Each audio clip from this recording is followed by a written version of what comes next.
Shit's different in this bitch. Fuck it. Alright. What's happening with it? Y'all already know what it is. You tuned in to another episode of Everything Boxing. There you go, talking that boxing again. What's up with y'all? Y'all already know what it is. When you come in the building, smash on the like button and let me know you in the building. Yeah. Give me a second. Let me get set up so I can get right real quick. Roll with me, get your contact. High definition popping, flipping out the armrest. See, I'm a rider, dipping in the catalog. Just got it fitted on some shit I need a ladder for. Come up in your hood, stunning when I leave, dude. I can't deny, I feel I'm such a fly guy. Top job, call I'm sleeping hollow when they ride. I know them niggas can't stand. I ain't got a blemish on my Jolly Rancher can. Ride on, ride. Top let down. We been through the crowd with the bass up loud. Just on the slab when I creep. Take a bath or you put your ass on them seats. Ride. Got the top let down. Leaning to the right with the bass. Yeah, let's see who we got in the building right now. We got my man Johnny Q in the building. There you go, talking that boxing again. Yeah, my man Smooth Groove, straight from that Oak Cliff. He say salute. We gonna call you Oak Cliff Key because Oak Cliff love you like you were from here. Much love and respect, and much love and respect to my man, straight from that Oak Cliff, Smooth Groove boxing. Sean Clark in the building, Mike Rhyme in the building, James in the building. My man D Wilson, what's happening with it? Kawhi Elliott, Rail Johnson 401, what it do? Jaron Davis, what's happening with it? Lolos, what it do? My man Morgan Bird, what's happening with it? What it do? Yeah. Y'all already know when you come in the building, smash the like button because we definitely gonna cook today. Yeah. Y'all know we finna cook today. Let's see my man Joshua Hawkins in the building. Big Ricky Williams, TWT, the winning team in the building. What it do, Ricky? Starvinsky, what's happening with it? Big Tony, yeah. And my man Mac World Media off in the building, man. Y'all make sure that y'all go check out Mac World Media. He keeping y'all update on all of the hip hop news. All of the celebrity news, all of that, man. He got a dope show. You know what I'm talking about? He just getting this shit on the ground running, but hey, he doing work. He go live every day too. So make sure that y'all go check out Mac World Media. Yes, sir, Ricky. Oh yeah, y'all already know, man. The Ghost showed out. He showed out, and he proved a lot this weekend, and we definitely gonna cook on that. Charles Granger, what's happening with it? Philly Bull 91, what it do? Karma Serenade, what's happening with it? What's going on with it, Queen? Sweet Tea in the building. Salute to the Queen, Sweet Tea. D-Man Jr., what's happening with it? Yeah. So we definitely gonna cook. We got a lot to cook on. Every time Errol Spence, every time he come out and he say anything, we got all the weird ass, hating ass niggas. They gonna come out with story after story. So, we gonna cook on everything today. So make sure that y'all hit that like button.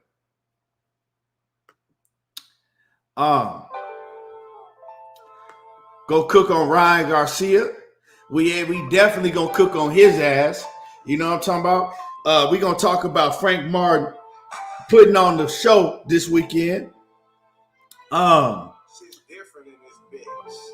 Hold on. Fuck it. Yeah, so we gonna cook on everything today.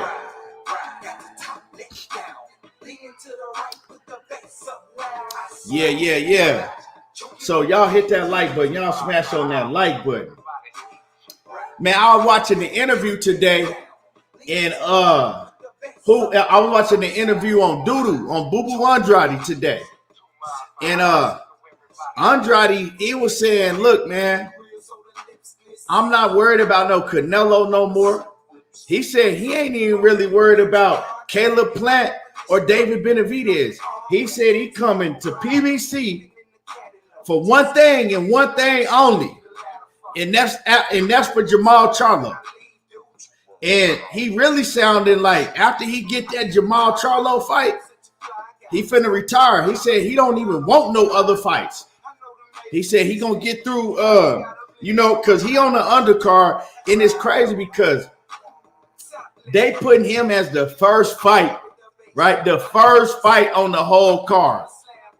Not the first fight on the undercard. He the one that start the whole, it probably ain't gonna be televised. I don't know. You know what I'm saying? He's the first fight on the undercard. And I said, damn, they doing doo-doo like that? Motherfucker, PBC ain't got no love for doo-doo. I guess not. Hey, they like, yeah, you come over here, but nigga, you did some fuck shit and we ain't forgot. So we gonna put you on the undercard. We gonna put you back at prospect level. So yeah, that's what he said. He said he on the undercard, the first fight of the night. So he said you got to get there real early. Said, God damn, they doing that boy like that, putting him on the first fight of the night. That's when like the prospects fight. But hey, he said he gonna do whatever he got to do to get to, to go ahead and get in that ring with Jamal Charlo. Let me see who else I missed. Love him down, Gaither. What's happening with it? Johnny Q, Kirk McCall, Elevated Conscience. What's happening with it? Yeah, Mr. Ricky Williams, make the fucking fight. Yeah, make the fight happen. But he said, you know me, make the fight.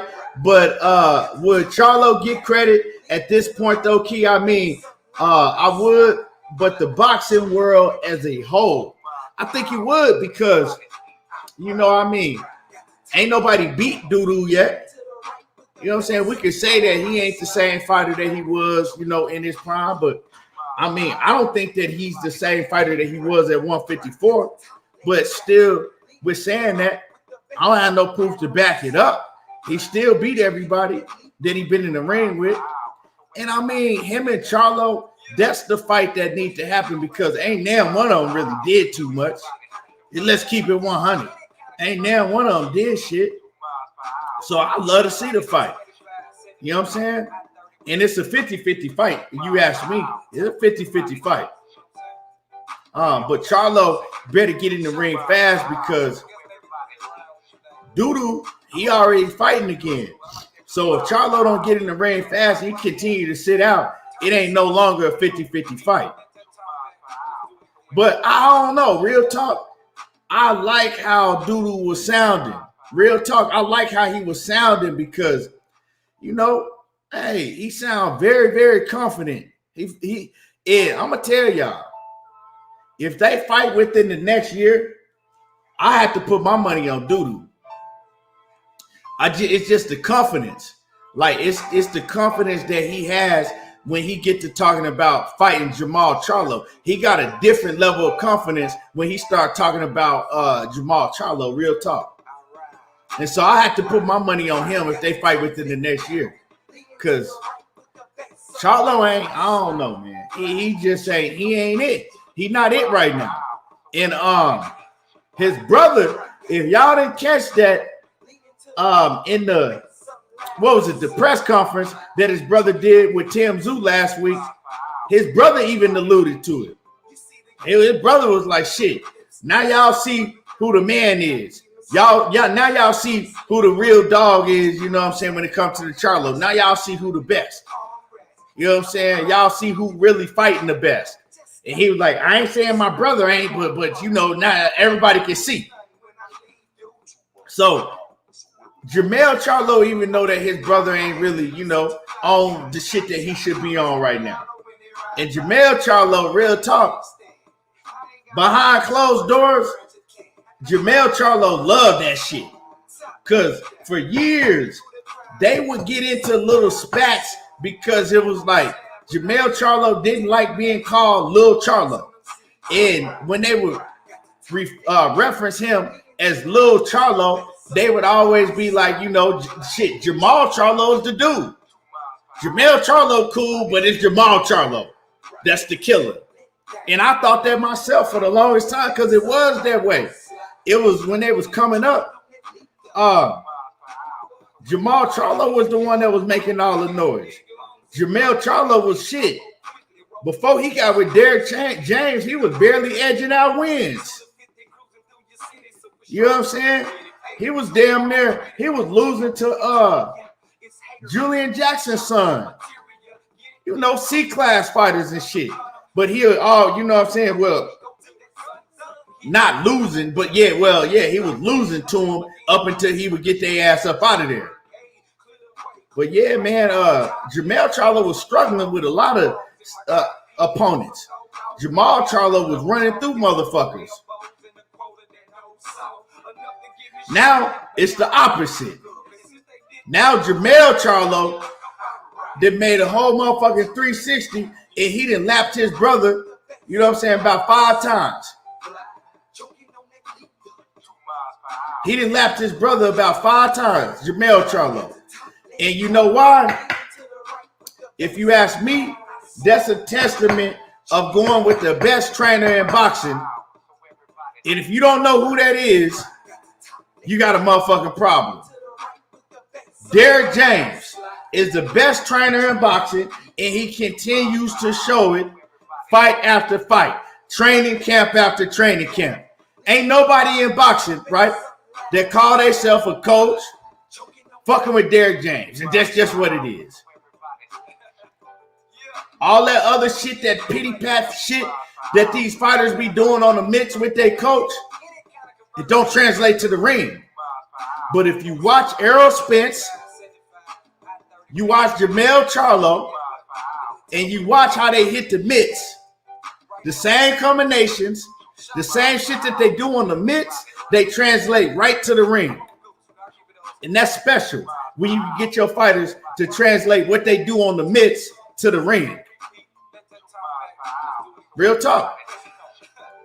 When last time you seen a fighter hit another fighter with a 10-punch combination like they do on the mitts? You don't see it.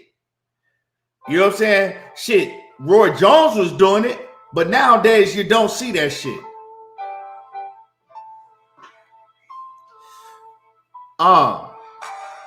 And even it's crazy because I was watching a video on Floyd Mayweather, and Floyd was like, these guys try to, you know, hit the mitts and shit all fast and fancy and do all that shit that they saw me doing.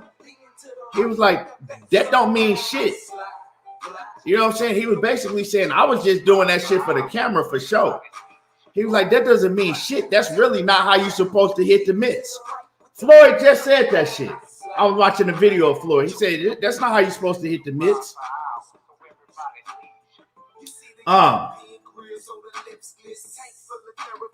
So, you know, what's happening with it, knockout? What it do? So, you know, Derrick James, you know, he gonna have you hitting the mitts and translate that shit inside the ring and put that in your real combinations. So, yeah, ain't nobody fucking with Derrick James. But, and y'all hit the like button. Everybody in here, smash on the like button. Smash on the like button. Renee Box Young, what's happening with it? And y'all make sure that y'all go sub to Renee, man. Hell of a show that you did. Hold on. Hell of a show you and your co-host did. What's your partner name that you had on the panel? Man, y'all was cooking over there on Saturday. Hell of a show, man. I enjoyed that show for sure. What's your partner name? Renee Box. Renee, what's your partner name?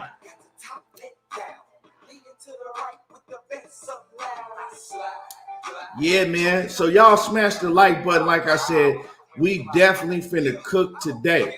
Master Khalik, what's happening with it? I seen you over there on Money Brown. Y'all was cooking.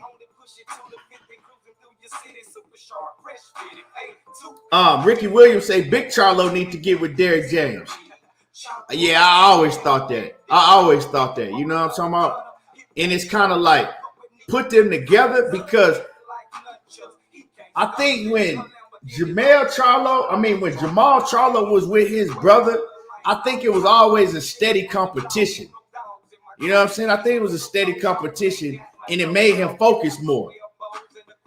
Now that his brother ain't there, you know what I'm saying? It's kind of like you can kind of see his life spiral inside and outside the ring. KG, big KG in the building. Big Ken's Barbecue. What's happening with it, KG? Y'all hold on real quick. Hold on real quick.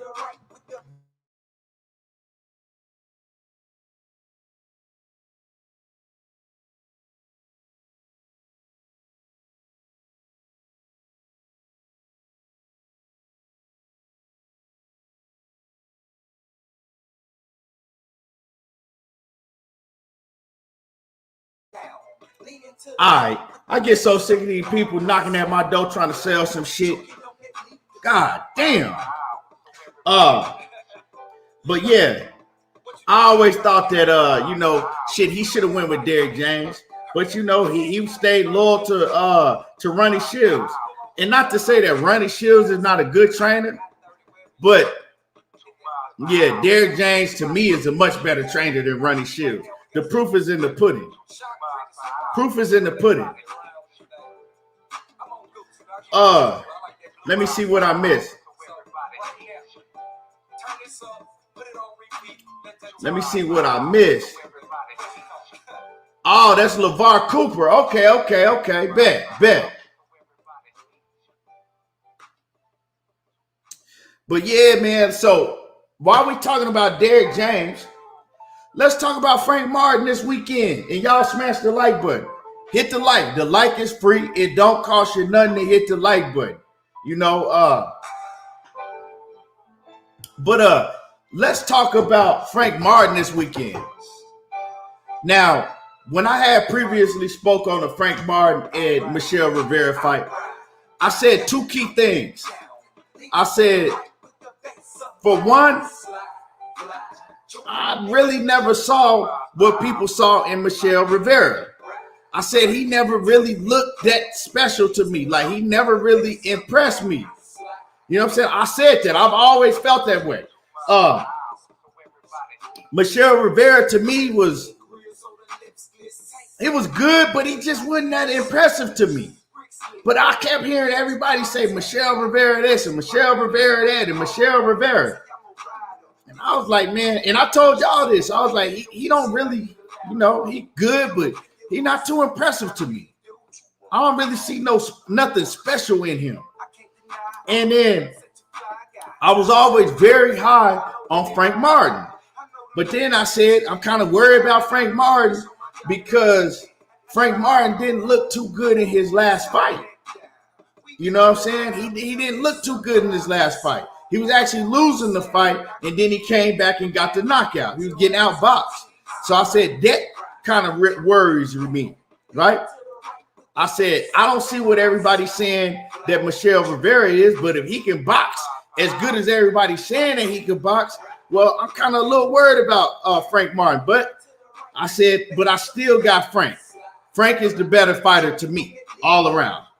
And but I said it would be a close fight. Now, when I said it would be a close fight, I was wrong. I was right about my thoughts about Michel Rivera in the first place, but I was wrong, right? And not thinking that Frank Martin was actually as good as he is. You know what I'm saying? I can admit that. Frank Martin always said that he really didn't have time to train for Jackson Marinez, which was his last fight before this past fight that we seen this Saturday, right? He always said he didn't really have too much time to train for Marinez. He was training for a different style of fighter. And, he took the fight on a very, very late replacement. I think it was the week of the fight. And he had some difficulty. But this time, we know that Frank Martin, he got a nutritionist. He also started doing yoga, made weight a lot easier. I was listening to Errol Spence fight, and Errol Spence was like, man, This is the first time that Frank Martin didn't have to train in a sweatsuit. You know what I'm saying? He usually got to train in the sweatsuit and shit to cut the weight. It's not easy for Frank Martin to cut weight. And Spence was saying that he wasn't eating right before. You know what I'm saying? Now we got him a nutritionist. He cut the weight easy. He didn't have to train in the motherfucking sauna suit. I mean the sauna suit. He didn't have to train in the sauna suit. And yeah. So we already knew that he was going to be much more prepared for this fight. Plus, he had a full training camp. And Frank Martin showed that he's a motherfucking problem at 135. Showed that he was a problem. Not only did he outbox Rivera, he took the fight to him. He punished him all night. And if this had been a 15-round fight, Rivera would have either got knocked out or he would have quit. Because he made Rivera lose all of the confidence that he had in him to want to win that fight. I could see it in Rivera's face to where at a certain point later on in that fight, at certain points, he was just wishing that the fight, you know what I'm saying, hurry up and get over with. You know, now his corner did talk to him and they did tell him several times, like, you got to go out there and you got to get a KO. And Rivera did come out there in the last round and he tried to do what he could, but he just didn't have it mentally. He just didn't have it. And he realized that he was in the ring with somebody that was stronger than him, that was more athletically skilled than him. And yeah, just all around better. And one thing that I did see about Frank Martin that I really, really loved is Frank Martin's footwork is on point. Yeah, that footwork that Frank Martin got, his footwork is very underrated.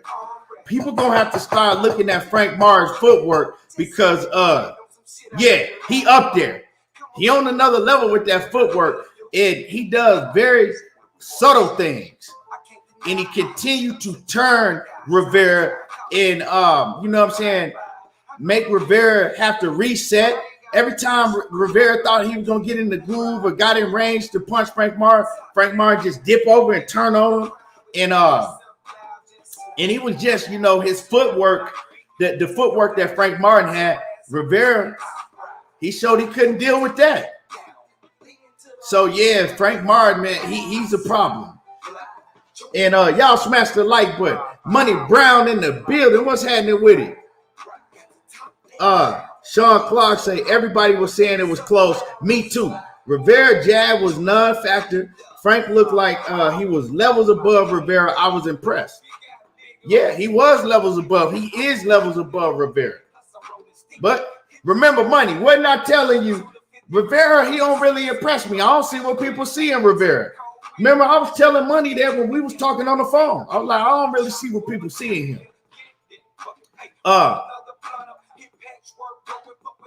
Morgan said, when you have good footwork, you can be a problem for anybody. And Frank Martin showed that. He showed that to be true. Ricky Williams said, Frank took away his jab. Then he took his confidence. Then took his Frank a damn good boxer. I think the more technical the fighter he faces, the better Frank will look. Yeah, man. Yeah, definitely. And Frank showed that, man, he can elevate. Like basically what Ricky Williams was saying is Frank was saying, you know, the better the fight is. I mean, Ricky Williams was saying the better the fight is, the better we're going to see Frank Martin elevate his game. The more he's going to elevate his game, he's going to continue to elevate his game. And Aisha, what's going on with it? Queen Salute. Jay Miller, what's happening with it?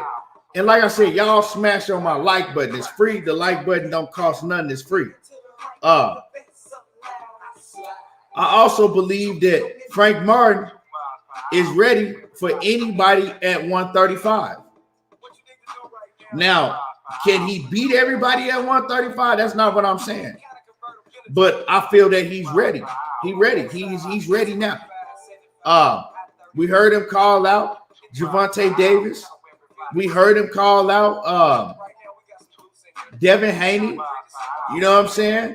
we've heard people like my man Morgan always put him and Keyshawn Davis together. Well, let's stop and cook on Frank Martin and Keyshawn Davis right now. Who look like that they better? It's kind of hard to tell, but it's kind of hard to tell who look like who's better. But right now, we know that Frank Martin got the better win on his resume. Frank Martin got the better resume now than Keyshawn Davis. So Frank Martin, to me, he didn't prove himself. Now, of course, that fight ain't gonna happen no time soon. You know what I'm saying? That fight ain't gonna happen within the next couple years. That fight never, won't happen. We might not see them fight until they're at 140 pounds, both of them. So it's pretty much some fantasy shit right now. You know what I'm saying? But like I said, that's talks. That's the talks.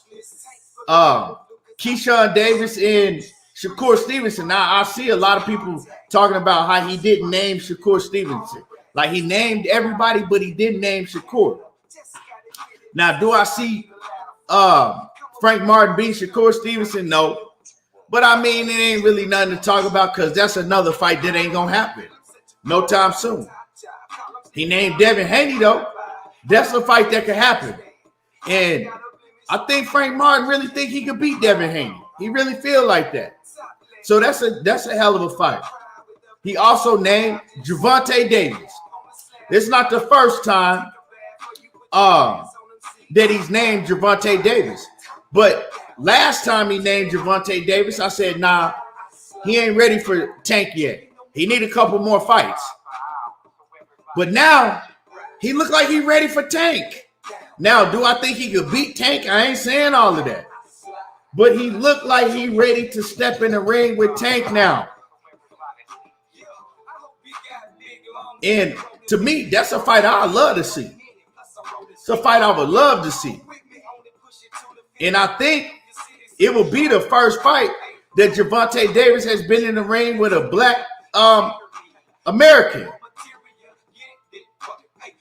You know what I'm saying? Be the first fight that Tank fought a black American. I love to see that shit for sure. Both of them got hella skills. Now, are we going to see that fight? That's a fight that's possible to make. They both on the same side of the streets. That fight can definitely happen. Shouldn't be a problem at all for that fight to happen. Matter of fact, it ain't no problem for that fight to happen. Gervonta, a free agent. Frank Martin, his promoter, Errol Spence. Errol Spence and Tank, they tight like that. That's an easy fight to get done. Because I heard Tank saying that he want to fight, after Ryan Garcia, if Ryan Garcia even make it to that fight. I heard Tank say he want to fight either Devin Haney or Shakur Stevenson. How realistic is that? You know what I'm saying? How realistic is that? We don't know. We don't know if that shit realistic until, we get there. But Frank Martin is realistic. That shit could happen. I love that fight.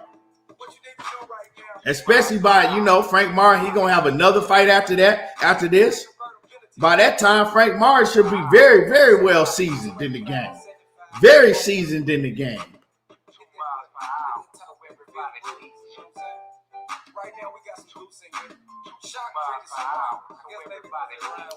Let me see what y'all smack. Let me see where these likes is looking like. Let me see what these likes is looking like.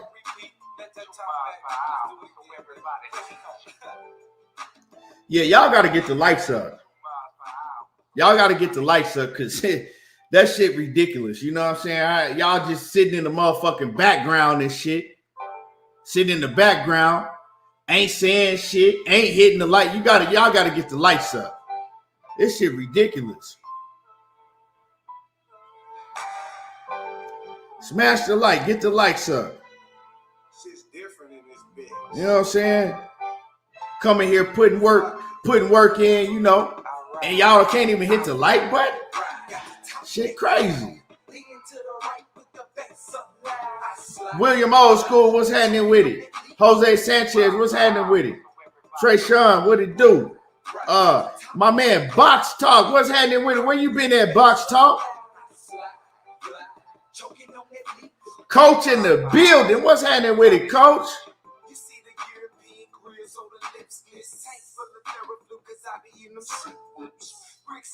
Mac World said he would watch that fight, think Tank would edge him out, might sleep him late. Might, I mean, shit, that's a possibility for anybody that Tank get in the ring with. But you know, hey, we just got to see these fights take place. General Long, what's happening with it?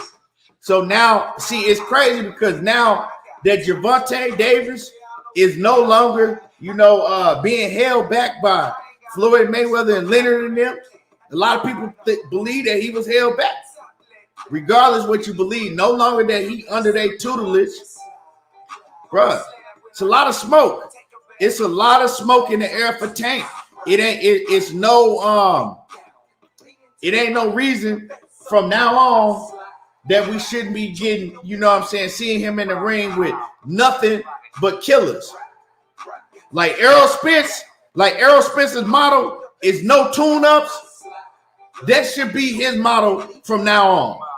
No tune-ups. It, you know, as far as we can see, that's what he's doing. Yeah, I was saying that before you got in here, Coach.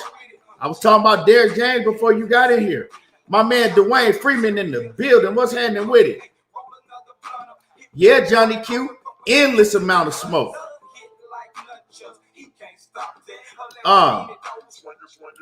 But yeah, you know, so boxing, man, boxing is looking good. It's looking good. It's looking good, but then you know, when the fights get right here, then it started looking real bad. Cause it's a whole bunch of shit that's promised, but it never come about. But in 2023, you know what I'm saying? We talking the same story. It's a whole bunch of big fights that's promised. Let's see if we get them all. Knockout Boxer say Tank smokes all of them. It sounds good. I mean, that sounds good. You know, it sounds good, but I mean, what does that mean? Nothing. You know what I'm saying? Don't mean nothing until it happens. But I guarantee you this, he ain't smoking Shakur Stevenson. And I guarantee you if they made that fight between him and Shakur Stevenson, right? Your ass wouldn't bet no goddamn money on it. That's when you'll revert to push-ups. Knockout, what you want to put on the fight? Man, I ain't betting. We can do push-ups. That's when you'll revert back to doing them motherfucking push-ups. You ain't betting no money. You sure ain't gonna bet no money. For real.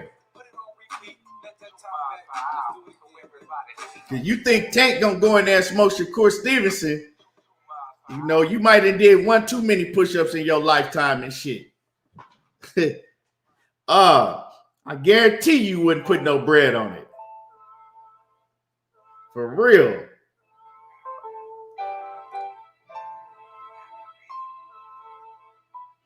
And you wouldn't put no money on the bookie neither. For real. Hey, you fucking run and put your money on the bookie if you want to with motherfucking if Tank Davis and Shakur fall, you won't be getting no nookie. Put your money on the motherfucking bookie and your wife won't be giving you no more nookie. The fuck is you doing, Knockout? You know good so motherfucking well we got a mortgage and shit to pay and you done fucked it all up on Tank Davis. Oh shit. Oh man. Hey, but nah, that's a good ass fight though. You know, everybody know that's a hell of a fight. You know, either fighter can win that fight. Either fighter can win that fight. When you got that equalizer like Tank, even though Shakur is the better fighter to me, In my book, he the better fighter. You know what I'm saying? No question about it. But when you got that equalizer like Tank, anything can happen. That's why these are the type of fights that we need to see. Instead of just having to talk about them and argue over them and debate over them, should be no motherfucking debate. 2023, it shouldn't be no more motherfucking debates. Yeah, they done promised us all this shit in 2023. If you're not a new upcoming prospect, right, or a brand new contender like a Keyshawn Davis or Frank Martin, somebody, it shouldn't be no more motherfucking debates in boxing on who wins shit. Straight up and down.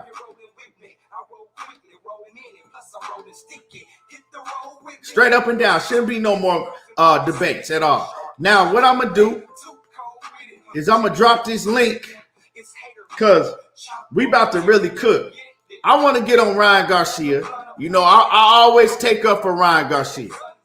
I'm always taking up for Ryan Garcia because I feel that people be giving Ryan Garcia too much of shit, you know?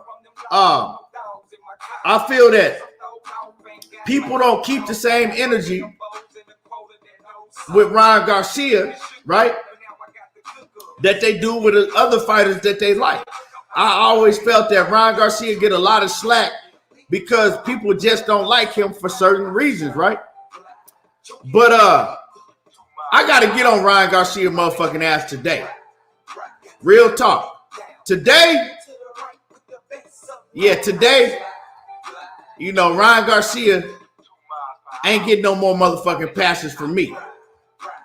Real talk. Ryan Garcia ain't getting no more motherfucking passes from me. Can't do it. Won't do it. So y'all hit the like button, and that's what we gonna cook on next. Smash on my like button. Mox G, what's happening with it?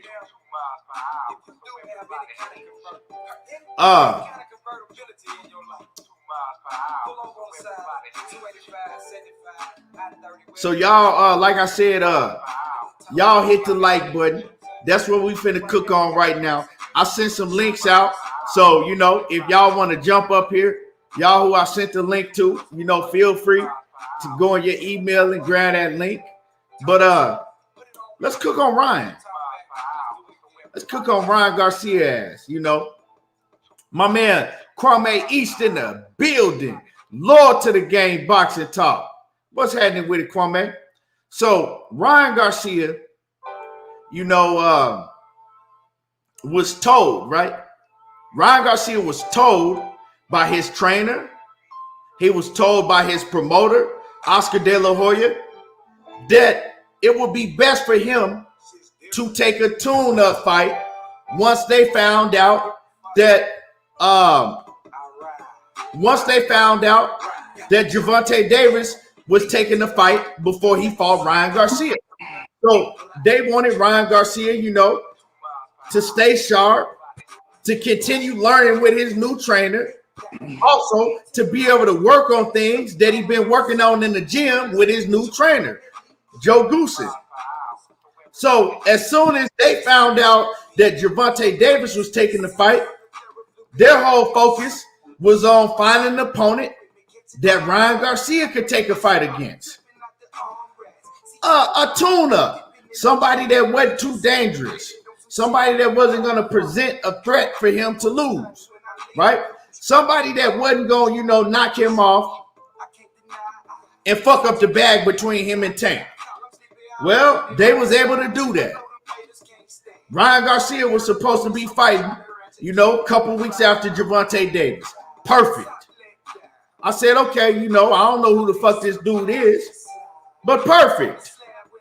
You know, we're going to continue to get to see the growth of Ryan Garcia. Ryan Garcia is going to be able to, you know, continue to make this fight between him and Tank much closer. You know what I'm saying? Get respect from the fans and shit. Put more money in his motherfucking pocket, right? help the fight sell, do all of that. Now, I kept hearing a lot of people saying, Ryan Garcia ain't going to do shit. All he going to do is get up to the Tank fight and pull out. And I said, nah, man, Ryan Garcia wants the Gervonta fight. Don't act like he going to pull out. He wants to fight. You know what I'm saying? Ryan Garcia, he going to do what he got to do. And I'm looking forward to seeing what he going to display in the ring in January in this tune-up. You know, well, y'all hit the like button. What does Ryan Garcia do? Ryan Garcia does the opposite of everything I've been wanting to see from him.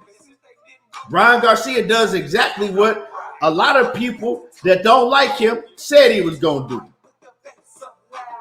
Continue to pull out of fights.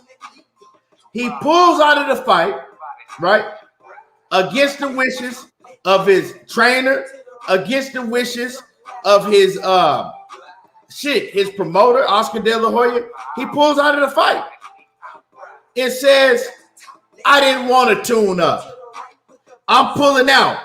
I want to go straight into the fight with Gervonta Davis. I don't need no tune up. I'm knocking Tank out in 2.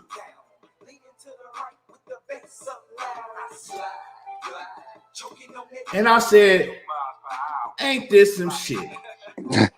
This motherfucker didn't fool me.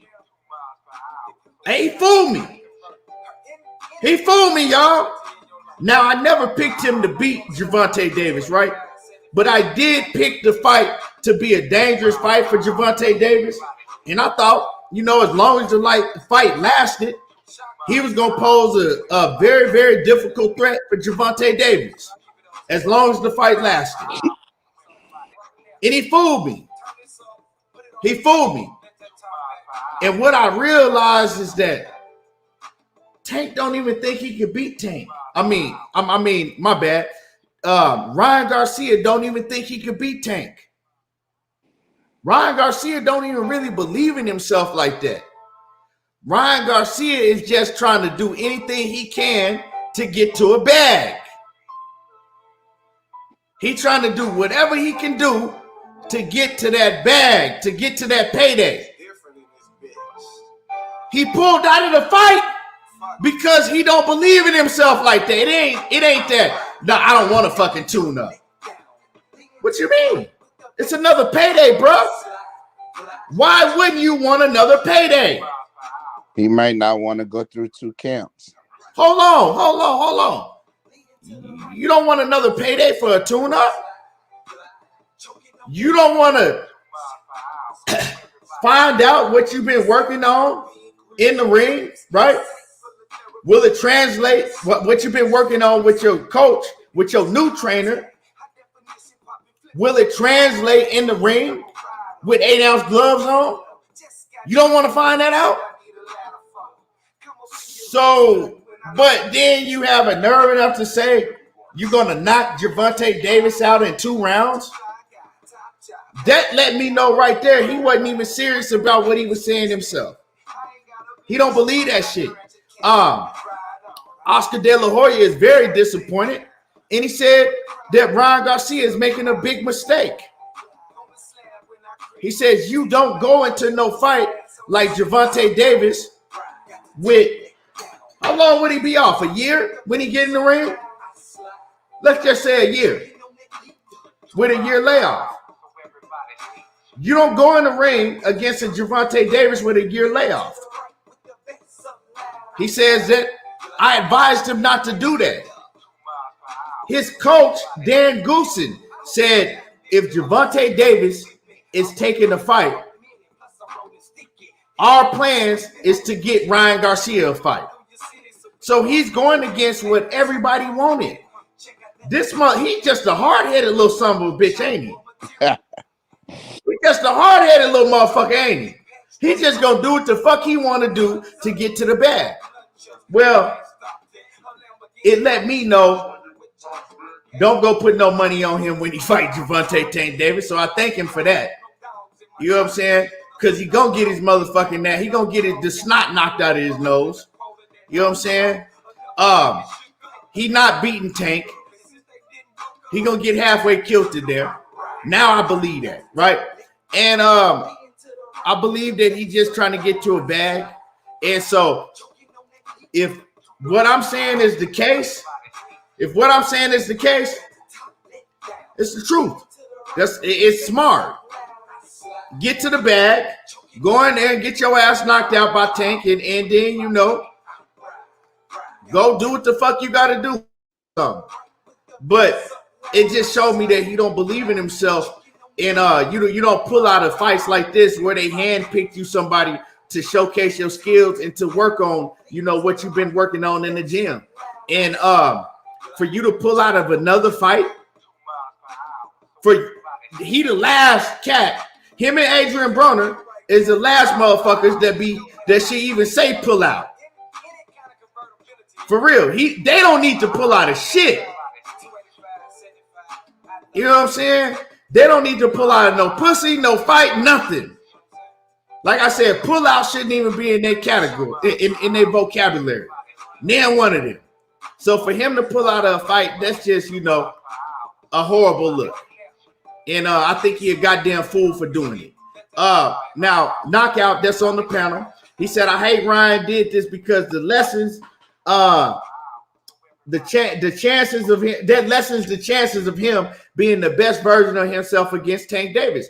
And that's exactly how I feel. I'm going to pass it to Coach, but let me read this super chat. My man coming through, showing some support for the channel, man. My man James Kelly says, ETB, what up? James Kelly in the house with much respect, man. And I appreciate you, man.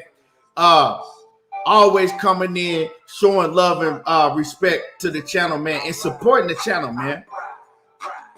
Supporting the channel. And let me address something real quick. A lot of people saying because, you know, of a post that Gervonta Davis reposted, right, with somebody accusing Ryan Garcia of cycling off PEDs, right? That, okay, well, he's cycling off his pads right now, you know, in order to be ready for the Gervonta Davis fight.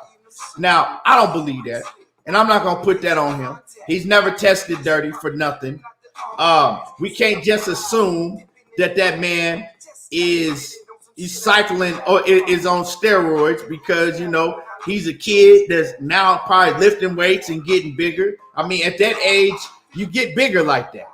Now, if he was old and shit, you know what I'm saying? If he was Antonio Tarver age when Antonio Tarver was getting popped and he just popped up and had a gang of motherfucking muscles, or if he was 50, like one of my favorite fighters ever, like Holyfield, and popped up and looked like he was motherfucking Shannon Sharp and shit, then we could question that, but I'm not going to question that with Ryan Garcia. And with that being said, right, if he's cycling off of PEDs this early, he wouldn't reap the benefits once he got to Gervonta Davis anyway. Matter of fact, he'd be fucked up off. I'll tell you, he would be fucked up. You know what I'm saying? Because I know personally, and I could talk about this, I got partners that I could call right now on the phone that take steroids right now. So a lot of people talk about steroids that don't know shit about steroids. I got partners that I could call right now, right? And they always say, once they get off them roids, they can't fuck. They tired in the motherfucker. They can't hardly get out of bed. And they just weak. You know what I'm saying? Once that shit get out of their system like that, so I don't think that he's like I said, I don't think that he is cycling off of shit this early because it wouldn't give him no benefits by the time he got to the Gervonta Tank Davis fight. But I could see, you know, why people would be bringing that up because of his former camp that he was in. But I'm gonna tell y'all like this: Joe Goosen ain't going for that shit. So nah. But my man Money in the building. We got my man Coach and we got my man Knockout. I didn't talk enough. I want to hear what they want to say, what they got to say about this. My man, let me go with Coach. Hey, bro, I'm a play devil's advocate today. Hey, can you hear me? I'm gonna play. Yeah, we can hear you. I just want to inform everybody. All right, go ahead. No, you can't. Actually, we can't hear you. You cut out, and you're on mute. Now, I just want to see if y'all can hear me, Key. Oh, okay, you good? Yeah, you good. Glove up. I'm gonna play devil's advocate today, bro. Maybe Ryan just feel that he don't want to go through 2 training camps. He want to go straight to Tank. Maybe he feel he that confident. Maybe he that confident that he gonna beat Tank. Maybe he like Earl. I don't do tune-ups. You know, so I'm gonna play devil's advocate. And guess what? None of us on the panel should give a fuck long as we get that fight. I wouldn't give a fuck. I don't want to see Ryan go beat up on some dude that we don't know who trash and garbage. You know, you can get that if that's the case, you can get that same work in the fucking gym. You know what I mean? So if he want, as long as he don't pull out that fucking Tank fight, I could care less. Let that motherfucker go up and then and what it's gonna be. You know, they just keep working in the gym. That motherfucker might be getting better. He got plenty of confidence that he gonna beat Tank. Let him go up in that motherfucker, man. I could care less. I didn't want to see him fight this dude anyway, because that dude fucking is horrible. So what is that gonna prove? That's not gonna do anything. I don't know about his money, or do I care about his money situation as far as getting a bag is concerned. If that's that motherfucker confident, if he that confident that he could just go up in there and beat Tank Davis and get up in there, hey, bro, more power to you, bro. If Tank knock your motherfucking ass out, you just knocked out. You know what I'm saying? Long as we get that fight. Now that bitch pull out of that fight, oh, you know I'm on his ass because I'm already on his ass for dropping out of 4 fucking fights. So I don't care. I could care less. I don't need to see him fight no fucking bum, whoever this fucking dude was. So he think he that confident. He like Earl. He think I don't do tune-ups and you a bad motherfucker. Okay, good for you, brother. Go up in there and don't be sharp. You're going to get the fuck knocked out of you. That's it. Yeah, I think that, you know, you got 8-ounce gloves, you know, you're in a real fight. Yeah, this dude is somebody that we don't know, but it's still somebody that's going in there to win, just like you going in there to win. It's always good to stay sharp, especially in a huge fight like this. You need to stay sharp. You need to know that you at your best. The fans need to know that you at your best. Not that you coming off a year layoff, getting in the ring with a level of opponent that you never even been close to. This the biggest fight of his career. He ain't never been in the ring with nobody close to the skills level of a Gervonta Davis. So how that dude gonna help him? Think about that. How that dude gonna help him? Because that dude ain't nowhere near. It helps you, right? That dude ain't gonna help. It helps you because you don't want to try some shit that you've been working on in the ring, right? With your new trainer. You don't want to try shit like that in a fight against Gervonta Davis. That's why they give fighters tune-ups. That's what tune-ups are made for. Hey, you know, you're gonna try shit. You're gonna try things in the ring, right? With fighters like that you not comfortable with trying against somebody that'll knock your head off one motherfucking wrong move. Hey, but you know, let me go to knockout, man. And James Kelly, man, on the panel. Welcome, James, and I appreciate, man, all the love and support for the channel. I really do, man. So yeah, knockout. Yeah. So I hear what Coach is saying, but I'm more along the lines of Key. The reason I want him to go through it is because this would only be his 3rd training camp with Joe Goosen. And I think, like he was saying, the more times that you have to work on stuff in a real fight, the better. And I want Ryan Garcia to show up as the best possible version of himself. So with that being said, an extra training camp, having Joe Goosen in the corner for extra time for a real fight, continue to work on y'all's chemistry or whatever. I think those are things that all bode well for him. And there's a reason Joe Goosen, who has far more experience than Ryan Garcia, Oscar De La Hoya, who has far more experience than Ryan Garcia, there's a reason that they want the tune-up for you. Because maybe they see some shit that you're either unwilling to or just can't see because of your lack of experience. And they know that you need to be as sharp as you can possibly be. You can work on shit all day long, but 16-ounce gloves and headgear and shit, that's not going to, you don't know if that shit is really working unless you try it in a fight. And you don't want to try shit for the first time against Tank Davis. So that's why I don't like him pulling out of the tune-up. And then just selfishly, as somebody that rock with Tank Davis, It's just gonna give more excuses. It's gonna give haters more ammunition to say, "Oh well, Ryan had been out the ring a year, and you know we all knew Ryan was trash and all that shit." Now I just want him to be the best version of himself, and showing up like this with a year layoff, showing up like this with no tune up, knowing that Tank just had a camp all the way from October to January, getting ready for this fight. Then he gonna have another camp from probably like February to April or May, whenever y'all fight is, getting ready for your ass. He gonna come in that bitch extra sharp, bro, extra crispy. And you gonna come in with no camps, and you ain't had a camp since 2022. It's just it's just not gonna look good for this fight. Supposed to be as big as it is. If Ryan going there, not 100%, he end up getting sparked out in the first 5 or 6 rounds, all because he was rusty, or all because he didn't take Tank serious and thought that he could just go in there and not need to fight before Tank. So I wish he would take the tune up. Everybody around him wishes that he would take the tune up, all because I'm for the fight being the best fight it can possibly be. And it can't be that if Ryan ain't the best version of himself. And by not taking the tune up, that means you're not giving yourself every opportunity to be the best version of yourself. It's like a fighter struggling to make weight and they don't get a nutritionist, or somebody that's weak, they don't have a strength and conditioning coach. Well, if you don't get a nutritionist and you know you're struggling to make weight, shit, you ain't doing everything you can to make weight and be the best version of yourself. It's the same thing for Ryan Garcia. If you know you got a new coach and you know you got somebody new in your corner and you don't take the extra fight, you don't take the tune up, you don't take the extra count, then you're not preparing yourself as best as you possibly could to get ready for Gervonta Tank Davis, and that's not going to bode well for you, bro. So anytime I see a fighter in any capacity that's not doing what he or she can do to be the best version that they can possibly be, I'm going to have some criticism for it. And that's why today I think Ryan Garcia is making a mistake, man. I think he need to take I think he should have took the fight, and I think he should have took an extra camp with Goose to get ready for Tank. And I think it could come back to bite him. And if it does, then I won't be surprised, because he put himself in that position. Yeah. It's another thing. He ain't in training camp. He's not sharpening his skills. Money, man, what's your take on that? What's going down, y'all? I kind of agree both ways. You know what I'm saying? I can see where Coach coming from as well. Cause y'all hear me cool, Key? I don't know why. Yeah, you good.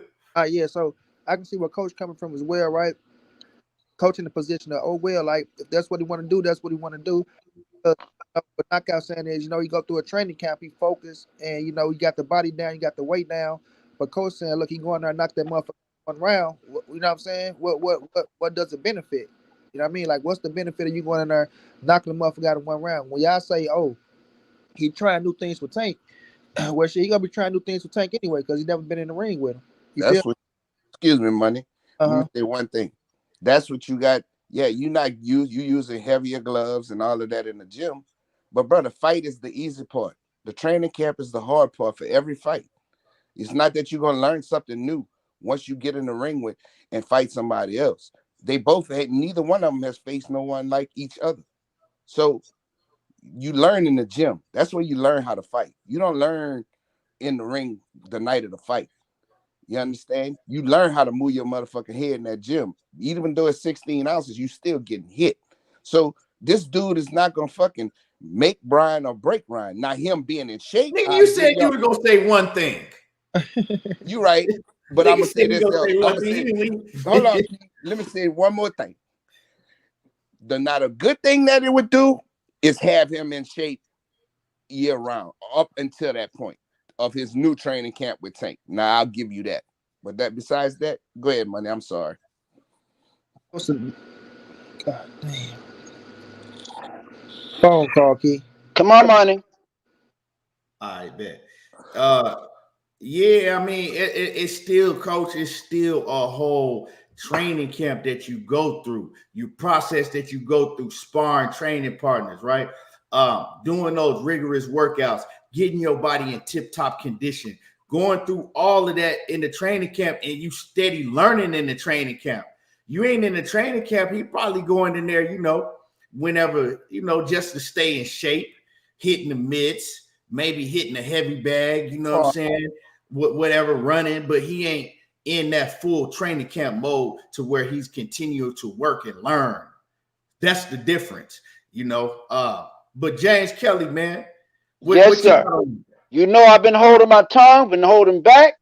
because I love the talks, but I'm doing my best. But KK, Knockout Boxing, Coach, ETB, and Money per se, all of y'all really said what I wanted to say because I'm about to do something, and Coach is probably the closest one to my age. Look at the money these guys making. Now check it out. Back in the 70s, 60s, 70s, 80s, 90s, were I'm still boxing. I'm not no casual boxer. I love watching boxing. Matter of fact, I came close to not paying for a pay-per-view. The daggone, the pay-per-view was around $90-something. I said, man, forget it, and caught the last 2 fights. So that's how crazy I am. But look, everything you guys have said about staying in shape, man, wasn't that the mindset of the 90s, 80s, 70s boxers? Hagler, they got paid, but they weren't getting paid as much as these boxers now. What? Are you doing it for the fans or just for the money? I understand you're getting that ring, your life could be lost. But back then, they did it for the fans. And see, everybody can't afford pay-per-view. Let's get it real. Especially when you got them coming back, simultaneously or 2 weeks later. People don't, man, come on, man. This is me. I think they need a motivational speaker to every last one of them that's making money off all of us. Because if it wasn't for the public, they wouldn't be getting paid nothing. Therefore, your skills are supposed to be on par regardless. Because the public is paying you to do what you do. If I sound crazy and radical, so be it. Because when Errol Spence stood there, got that third belt, and said, "I'm coming for the 4th strap," I love Crawford and I love Spence. But when he said that, I thought they were gonna make that fight the next week. I think I told you that, Kay. I think I told you that, Keon. I'm calling you right, correct, Keon? Yeah. Okay, make sure I'm calling you right. I don't want to be Look, all I'm saying is somebody need to talk to the daggone boxers, promoters, everyone. Are you people crazy? They're playing these games with us. You got the best boxing channel that's promoting boxing because they don't promote boxing like they used to. CBS, Wide World of Sports. They need to start talking to these boxers, man, and say, forget you. We paying this money. Somebody need to boycott everything. I know I'm getting crazy, man. I need help. But I'm for real. I'm for real, man. I'm tired of the crap, man. Honest to God, when Spence said, I'm coming for the 4th strap, honest to God, I thought that fight would be made. And I was pumped up. Man, my heart still dropped. I went into a boxing slump. Still watched it. But when I know you're talking about Ryan. You're talking about Tank. Yes, I understand. Ryan need to go get his psychological mindset together. Let's get that out of the way. Yeah, I said it. De La Hoya know it too. And look, Tank, you got the best guy around you on your own now. You got Calvin Ford, who I got much respect for. Do your thing, man. Fight. Everybody needs to be fighting. Fight. Does everything have to be a pay-per-view? No. There you go. Talk to CBS, ABC, NBC. Hey, we'll do a charity fight. 12 rounds. I'm telling y'all, listen to me. That's what I used to see growing up. This mess here is ridiculous. We shouldn't even be talking about somebody staying in shape. That's what they're supposed to do. I'm sorry, ETB. Forgive me. And if I said something wrong, KK, Coach. You ain't saying shit wrong, brother, because me and you on the same page, homeboy. Why did KK drop off every time I come on? That's your goddamn job. That's your job to stay in shape. That's your job. Shame on you if you don't. Right. Bottom line. Shoot. I know. I'm sorry, ETB, if I messed you up. What you saying some real shit. It's real, you know. That's how I feel. I mean, you're getting paid. Dang, they're getting paid. Sharpening your skills. Yeah. Right? Sharpening your skills. They found you an opponent that's not going, you know what I'm saying, be a threat to fuck up your bag. Like, why would you just pull out of another? And like I said, you got a history of pulling out of fights. And he got a history. You the last fighter that should pull out of a fight. Yeah. Yeah. So, you know. And you called it ETB. You said, Keon, you said Broner and Ryan should not even be thinking about pulling out no doggone fight. They're gonna Nah, mess around. I'm gonna tell you, they're gonna mess around, and one of these guys from overseas gonna come over and knock them out and take them out of here. You watch. shit, you ain't gotta Watch. wait for overseas shit, motherfucking Gervonta Davis gonna come from Baltimore and knock his He ass ain't out. calling them. Come on, he ain't calling them. We talking about Ryan Garcia, James. Yes, We sir. talking about I'm talking about Ryan Garcia. Ryan Garcia supposed to be fighting Gervonta. There's a little conflict there, and then Ryan backing out. There's a problem. And Nah, look, he he ain't gonna in shape. Is he he's in still shape? gonna fight. He's still gonna fight Gervonta Davis though. Because he want to get to that bag. He know But he he ain't better gonna get miss out himself on in that shape, bag. though, bro. We shouldn't have to tell him to get in shape. Please understand me, please. Well, Get your butt in shape and fight for the people, man. All right. No, I'm not talking to you. I'm talking to No. I know that. Ryan. What you got money? yeah, we not telling Ryan to get in shape. Ryan gonna be in shape. Ryan ain't never missed weight or things of that nature. You know, who knows what's the reason behind Ryan not wanting a tune-up fight. You know, we don't know. Gotta wait till he come out and say, you know, why you don't want the tune-up fight. But you know, you can use that extra time like to get ready for tank ass or you know, to do what y'all Yeah. we'll see, you know, what's the reason behind it. But you know, I see why Oscar wanted to do it. Like you can work on the game plan to got you in the gym, but then it got you focused, right? You're focused. You're not wasting that time on other shit. And then you turn back around and you need to, you know what I'm saying, start getting focused because, you know, with Ryan Garcia, Mm.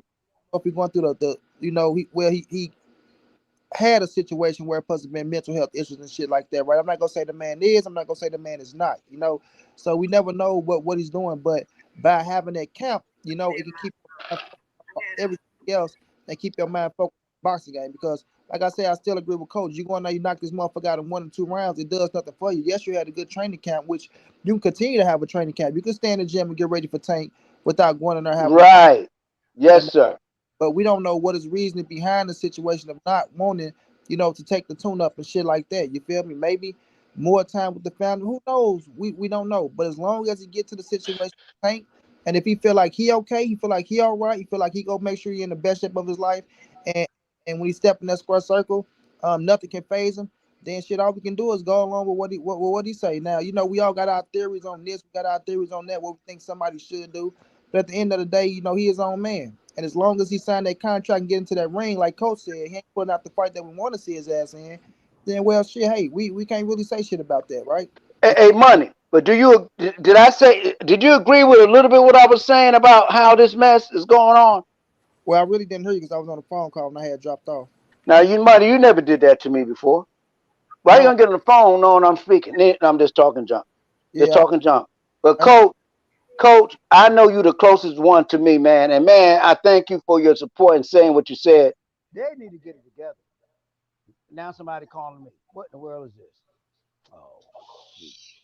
Keep okay. Go ahead. Let me put myself on mute. yeah. So you know, that's my take on it, man. But we'll see what happened with the situation, bro. Y'all know I'm a Ryan fan. I fuck with Ryan, things of that nature. I seen they was talking about the cycling and shit. I don't think the man is on shit. The man ain't never been popped for shit, and until he do, I'm not finna put that jacket on him. I'm not finna even bring up that bullshit because that's what people want to say anyway. You know, to discredit. I don't think you know nobody's looking at him or doing no funny shit. Ryan been knocking motherfuckers out and been cleaning their ass just like Tank been knocking their ass out and clean them. And he just got faith in himself, man. Made me feel like, look, this shit gonna be a dog fight either way it go. Whether me staying in the gym again to tune up, that shit not gonna affect how the fight gonna be with this dude. I got one shot at knocking this motherfucker out. I'm gonna have the same shot afterwards. You feel me?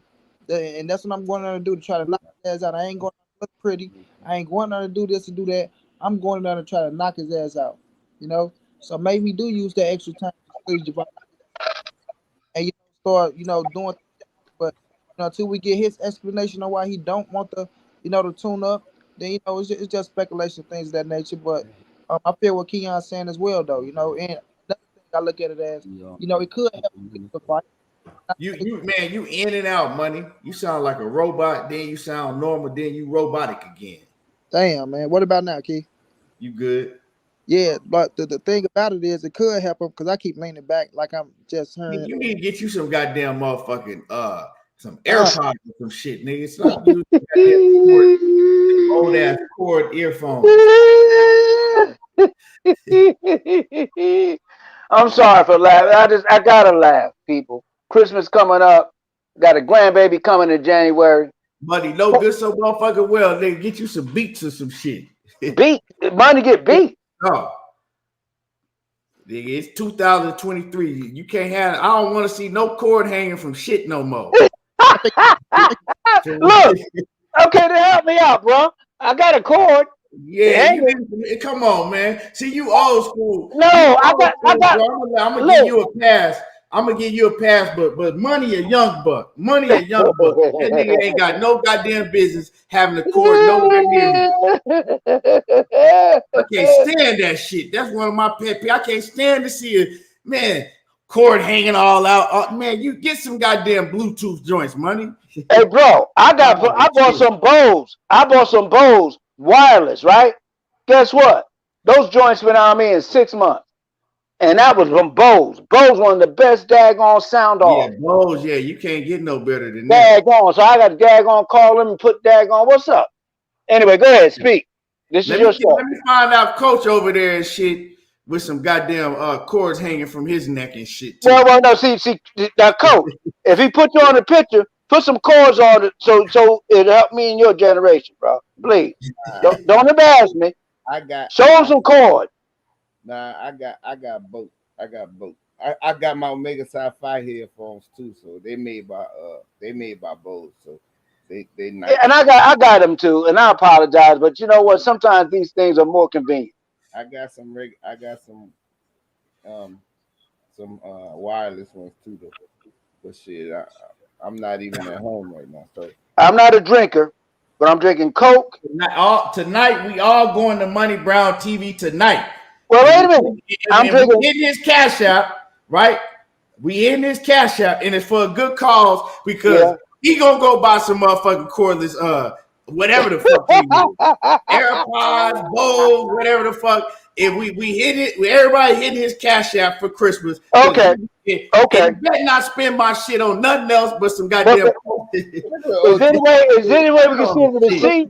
We can see the receipt, right? From Cash App. Huh? You got hit Money Brown Cash App. The Cash App. And we can tell what you spent it on, too. He better go spend it on some goddamn cordless headphones. Well, then hold on. It could be in-ear headphone, over the head or in-ear. Well, I can't talk about Coke. There you go. We the same generation, so I better go get my mess together, which I thought I had together. Go get your shit together now. Yeah. You ain't gonna mess around with me and Coke. No more cord for 2023. Oh Lord. Okay. No more cord. Well, how about people with cars with auxiliary? Come on, man. If you got headphones with a cord on in 2023, that's like still having a tape deck in your motherfucking car. No. How about a tape deck? Tape deck.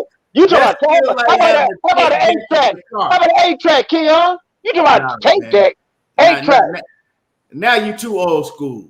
And that's what I grew up on, baby. 8-track. You ain't. I mean, shit. We used to be on the road. We used to be on the road and pop in a fucking 8-track and listening to Sam Cooke, boy. Okay. So Keon, love you, brother. But I got Coach on my side now. He ain't coach for a reason. He coach for a reason. And I'm going by what he says. So stand by me, Coach.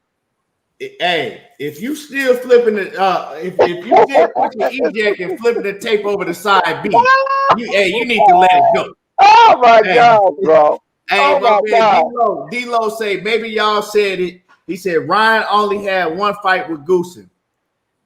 Was it one or two fights he had so far? No, it was two. Yeah, two.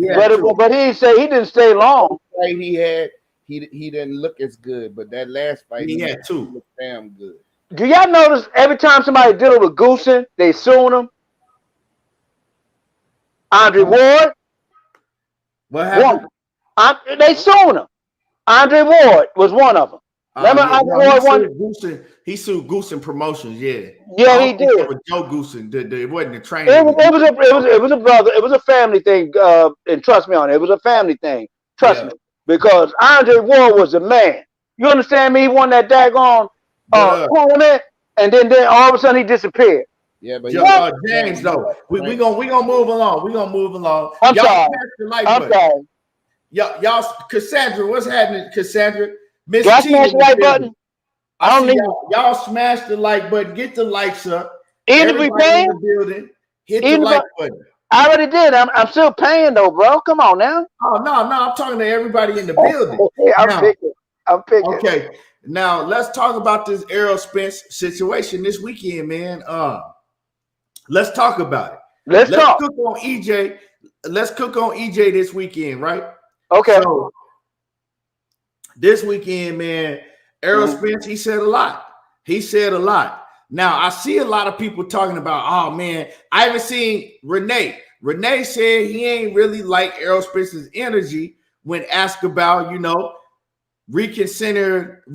asked about Terrence Crawford. Renee was like, man, he ain't really like the energy. Now, if you know EJ, it's some cats that he'll, interview with, and he'll give them everything they're looking for.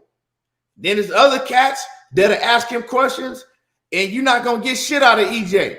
He just going to be like, yeah, that's cool. Shit, it's whatever.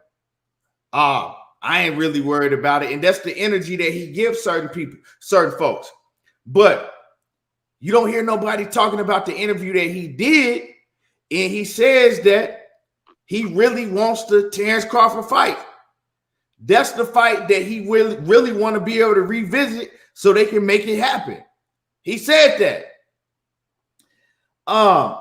My thing is that Errol Spence nor Derrick James really seem like they believe that Terrence Crawford is going to make that effort, because Errol Spence already said, like, man, I wouldn't even pissed off that he went and did his thing with I've been sneezing.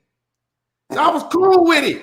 But the thing is that hold on, James. Let me cook real quick. He said, but the thing is that he did it the wrong way. You don't run off and do some shit when we thinking I'm sitting here, I'm training for you, because they did make that clear. They have been in full effect training for Terrence Crawford in full training camp ever since August. I'm in training camp. I didn't spend money. I got a nutritionist.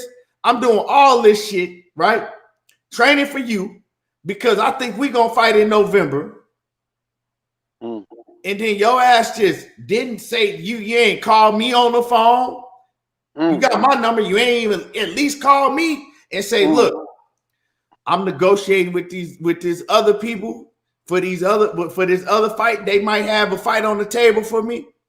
So, I'm just letting you know, if they come up with something, if we ain't came up with a deal by such and such time, I'm going to take this other fight, because they offered me a whole lot of money. He said he would have been cool with it. Like, hey, man, I ain't tripping. Go get your bag. And the thing about Errol Spence, you never once heard him say that I found out he ain't even make $10 million.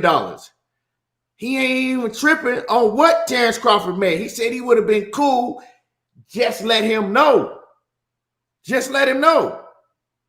So it's like, what makes Errol Spence think that Terrence Crawford ain't going to do the same shit? And you could tell that he has those thoughts in his head. That's why when he talk about Crawford fight and revisiting the Crawford fight to a lot of people, he like, shit, if it happened, it happened. At this point in time, I'm not even stressing over it no more. Yeah, I really, really do want to fight, but I ain't stressing over it no more. Because shit, I done stressed over that shit too long already. And so the thing that I really want to get into, I just wanted to address that, because ain't nobody really talking about when he did say that he do want to revisit the Terrence Crawford fight. I still don't think it's going to happen. I still don't think that Bud is going to be willing to do what's necessary to fight him. I don't think that Bud want to fight him. You feel me? But anyway, that's my thoughts. But anyway, the unfortunate news that we got is that Errol Spence is gonna be out of the ring all the way up into June, maybe. Hey, He said the earliest April. Let me cook, James, and I'm gonna pass it to you. Yes, sir. I'm sorry. Yeah, he said the earliest It's April, but he said June. So that let me know, shit, they really looking at, you know what I'm saying, not being back in the ring until June or after June. Let's just be realistic about it. And I had told people before, I said, I think that Errol Spence is hurt. I said, I don't think he's saying nothing about it, but I think he's hurt. Because when I'm looking at the tweets and everything, right, when I'm looking at his tweets and everything on Twitter, and then when I was listening to Derek James talk, and everybody kept saying, well, it's good that Errol Spence didn't suffer an injury. And Derek James was kind of like, well, basically, we never said he ain't suffered no injury. We just glad that he didn't suffer no life-threatening type of shit. Nothing serious. So the whole time I knew he was injured. I didn't know what it was. But it surprised me, right? And people were saying he was limping. Dankfather said he was limping. Money B called me and said, man, he looked like he was limping when he was walking, right? But it surprised me, right? The news that he gave.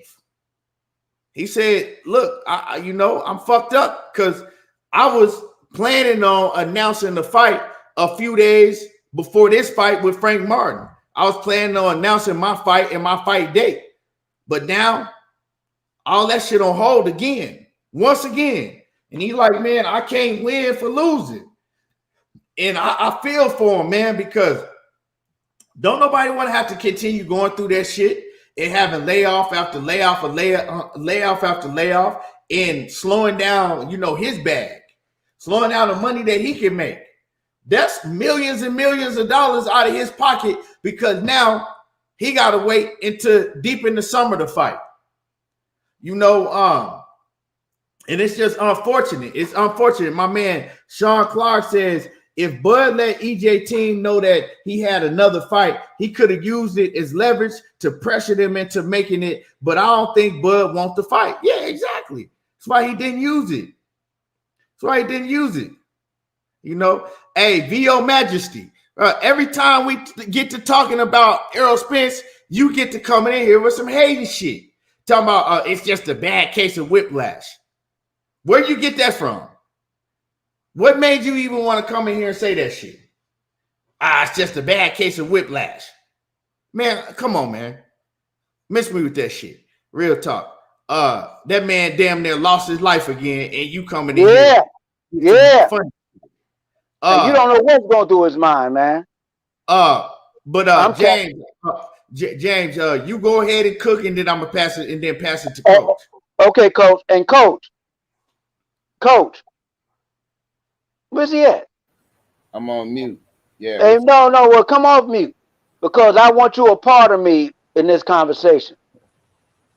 Yeah, because we're old school. Now, let me tell you why. Look. I'm gonna be honest with you. No matter if you were for Errol Spence or not with Errol Spence, when that car accident happened, the first car accident, man, I was scared. And I'm gonna tell you, my heart, everybody's heart, went to boxing. They weren't looking at all these techniques and all this money. No, that dude is a daggone impact to boxing, and to see him get hurt bothered me. Even though I'm a Spence dude, yes I am. I'm not denying it, but I'm a Crawford dude as well. I'm a Crawford dude probably first. Nothing against neither one, but these two guys always wanted to fight. Always. They always wanted to fight. And that's why I always kept saying what's going on behind the doggone scenes, because they do want to fight. And look, both of them coming out of character. Crawford is a laid-back individual. And so is Spence. They brought them out of their comfort zone and had to promote and talk crazy mess. No, that money's getting in the way. It shouldn't even happen like this, man. And now, if Spence is hurt, stay out the ring till June. You're supposed to. You doggone right. Because guess what? Muscle memory, when that second car accident happened, the daggone first car accident came about. And people can say what they doggone want. Your body only could take so much. Spence is a great fighter, but his body is breaking down from these accidents and stupid crap. Now, the second one was not his fault. What, 14-year-old driving? I don't know. All I can say, Look, let's pray for Errol Spence. But until then, the fight game needs to move on. Period. That's just where I'm at. I'm ready to see something nice. You can't. It's a behind the scenes deal. I'm sorry. Because I honestly, God, believe if when Spence made that comment, I'm coming for the fourth strap. Honestly, God, I thought that next week they were gonna make it. That's behind the scene garbage that's not making it happen. And they're gonna, if they listen to me now as a fan for 50 freaking years, talk to me. No more than that. Yeah. Something's wrong. Do their history. Look back. Bunch of people, man, we doing it for the fan. We paying money for you. You won't be look, Floyd Mayweather's another one. Floyd Mayweather made money off who? People, the boxing fans.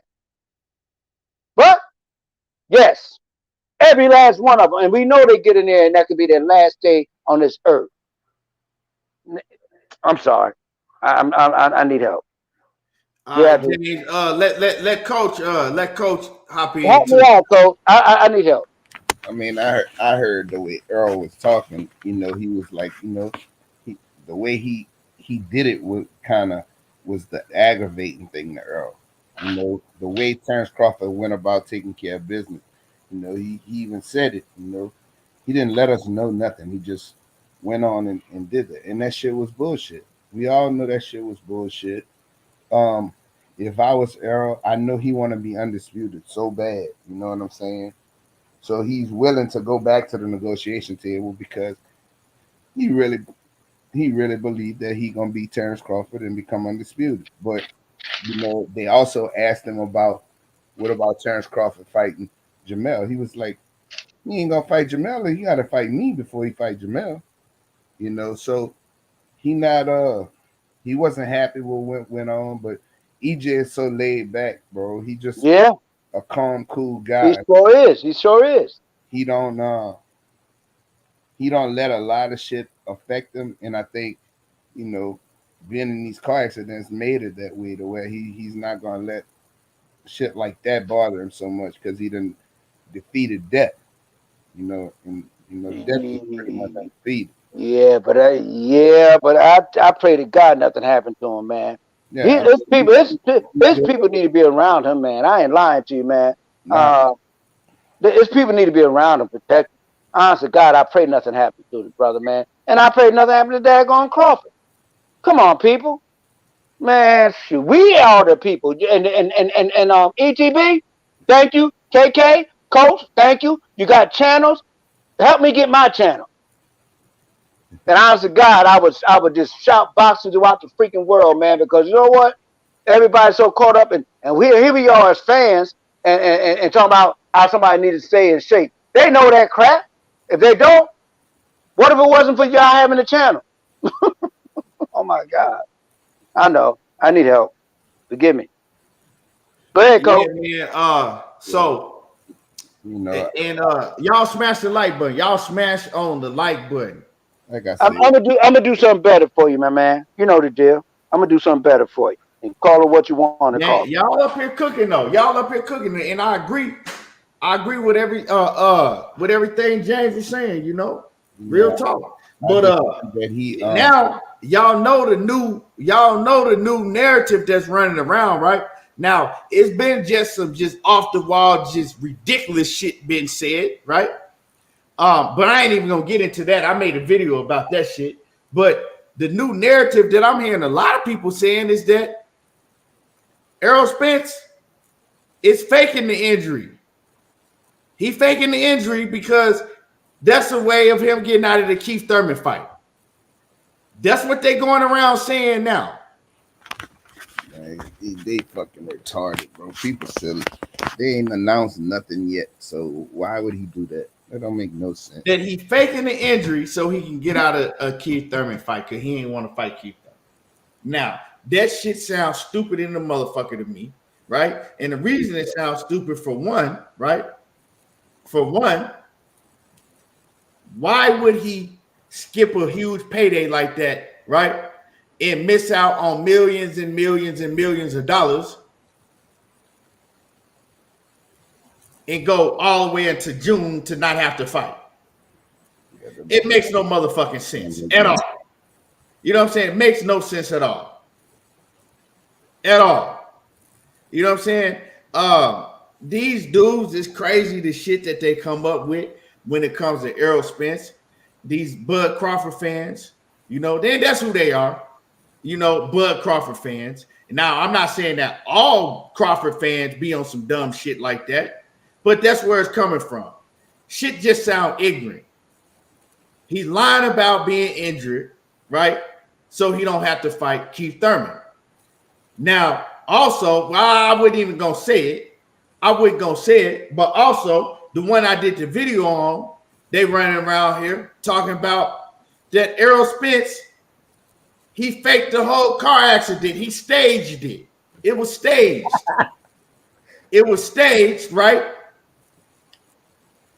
To sit out injured, hoping so basically, you know what I'm saying, he could prolong time, sit out injured into the summer, prolong the time, knowing that Terrence Crawford has a mandatory. He gonna end up having to fight one of these mandatories, hoping that Terrence Crawford loses, right, the WBO strap, so Errol Spence won't have to fight Terrence Crawford, so he can fight somebody else.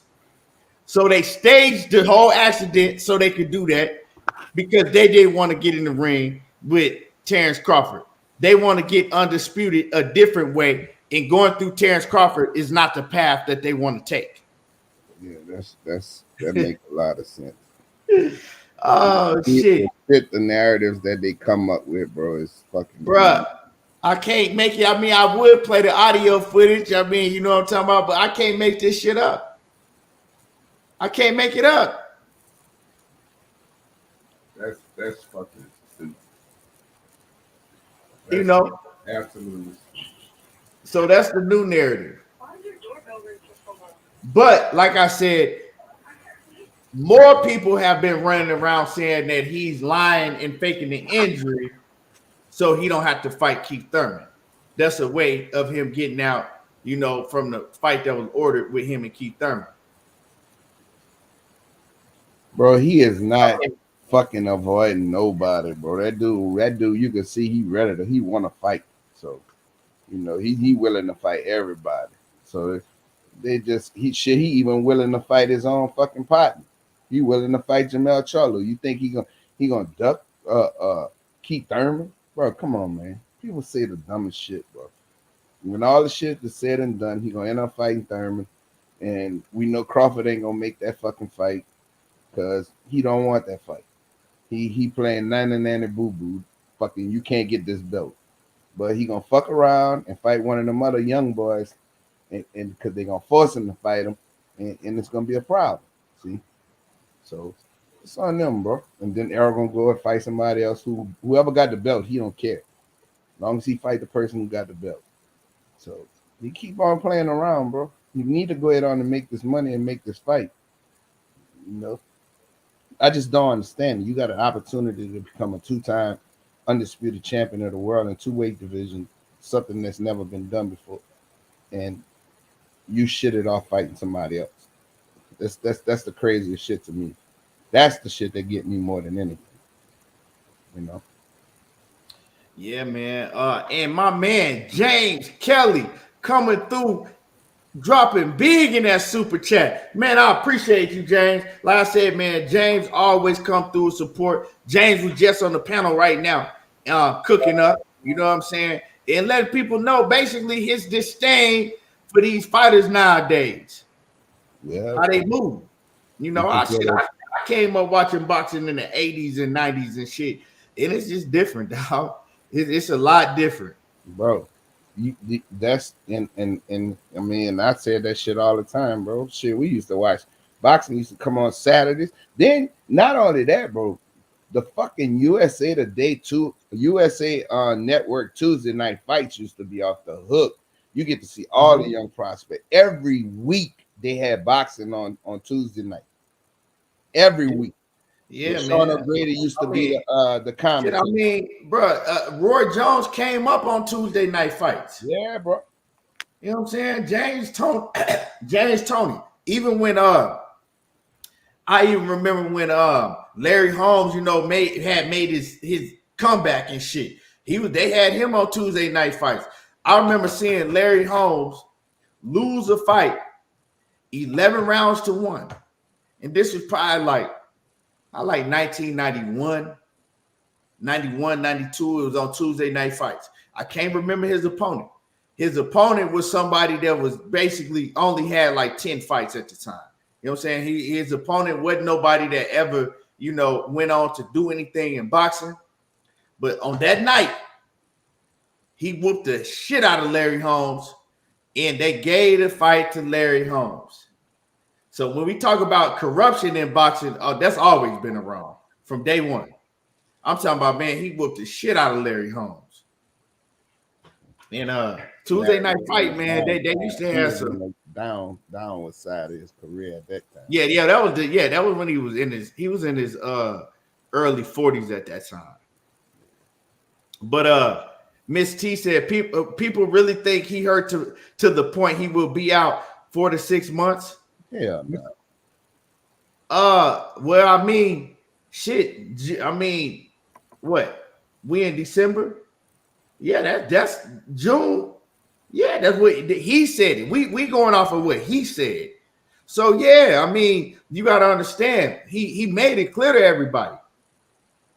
He says, now I got to be able to give my body time enough to heal, then get back in training. And you could tell Errol Spence ain't really been training like he was before, because y'all remember when we would see him before? Yeah, he was slim in the face. You could look at his face. Yeah, he was skinny. Now he looked like he back to his normal, you know, walk around weight. Yeah, he don't look like he used to when he was. He don't look out of shape like he used to, but he looked like he in the 160s. You know what I'm saying? Mid 160s. I'm just don't want him to blow up like in. He might be 170. He might be 170, you know what I'm saying? But he used to get up to in the 180s, 190s. But he looked like he in the mid 160s.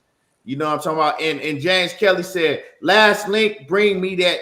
Yeah, I got you. This link right here is for James Kelly. So he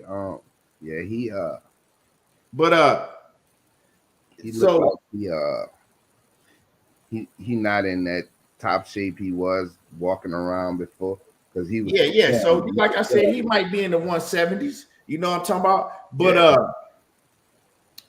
at the lowest, the mid 160 at the lowest. He ain't like he used to get though. That just right. Blow up. Right. He used to blow up. Fat face be fat and all that shit. So he ain't like that. But you could tell like shit. That probably, you know what I'm saying? That put a hope to his training. And I mean, but shit, Key, that shit just happened. So they put on that weight. Coach. That's when he probably was like, man, I've been working my ass off. I'm just gonna stay in shape, but I'm not gonna. Coach, they put on that weight quick. You know what I'm saying? Quick. They get the. I mean, but that shit come on quick. So, but like I said, I don't know, man. How hard? Ever since Crawford fell out, I'm pretty sure he was still training because he was still expecting to come up with a fight anyway. Mm-hmm. You know what I'm saying? So he was still training up until. That's why I'm saying I think that shit he put on some weight recently because shit now I can't train. I'm injured. You get to eat a couple good meals.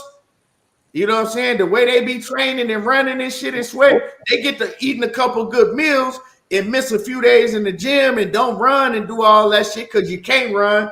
Hey, before you know it, you're on 10 pounds. Hey, Key, I guarantee you, God bless Errol Spence. Pray that he's safe and healthy. But you take to the bank.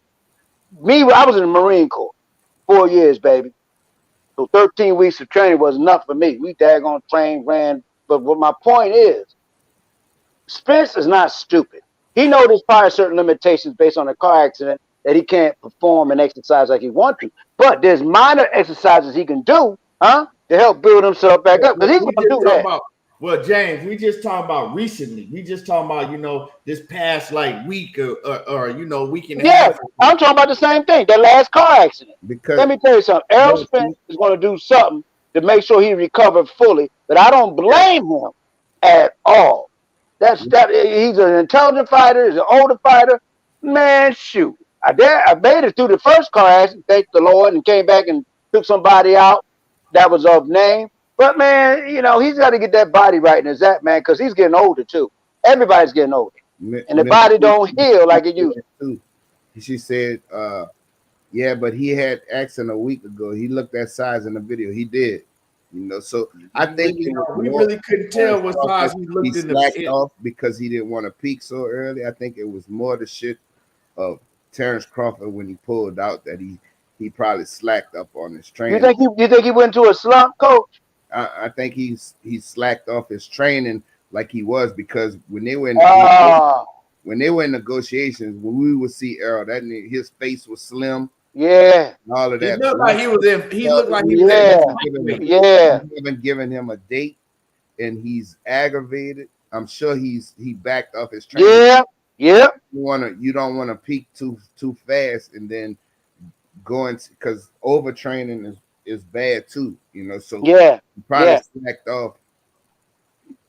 So you know what? When there was a negotiation, we would see at them fights. His face was thin.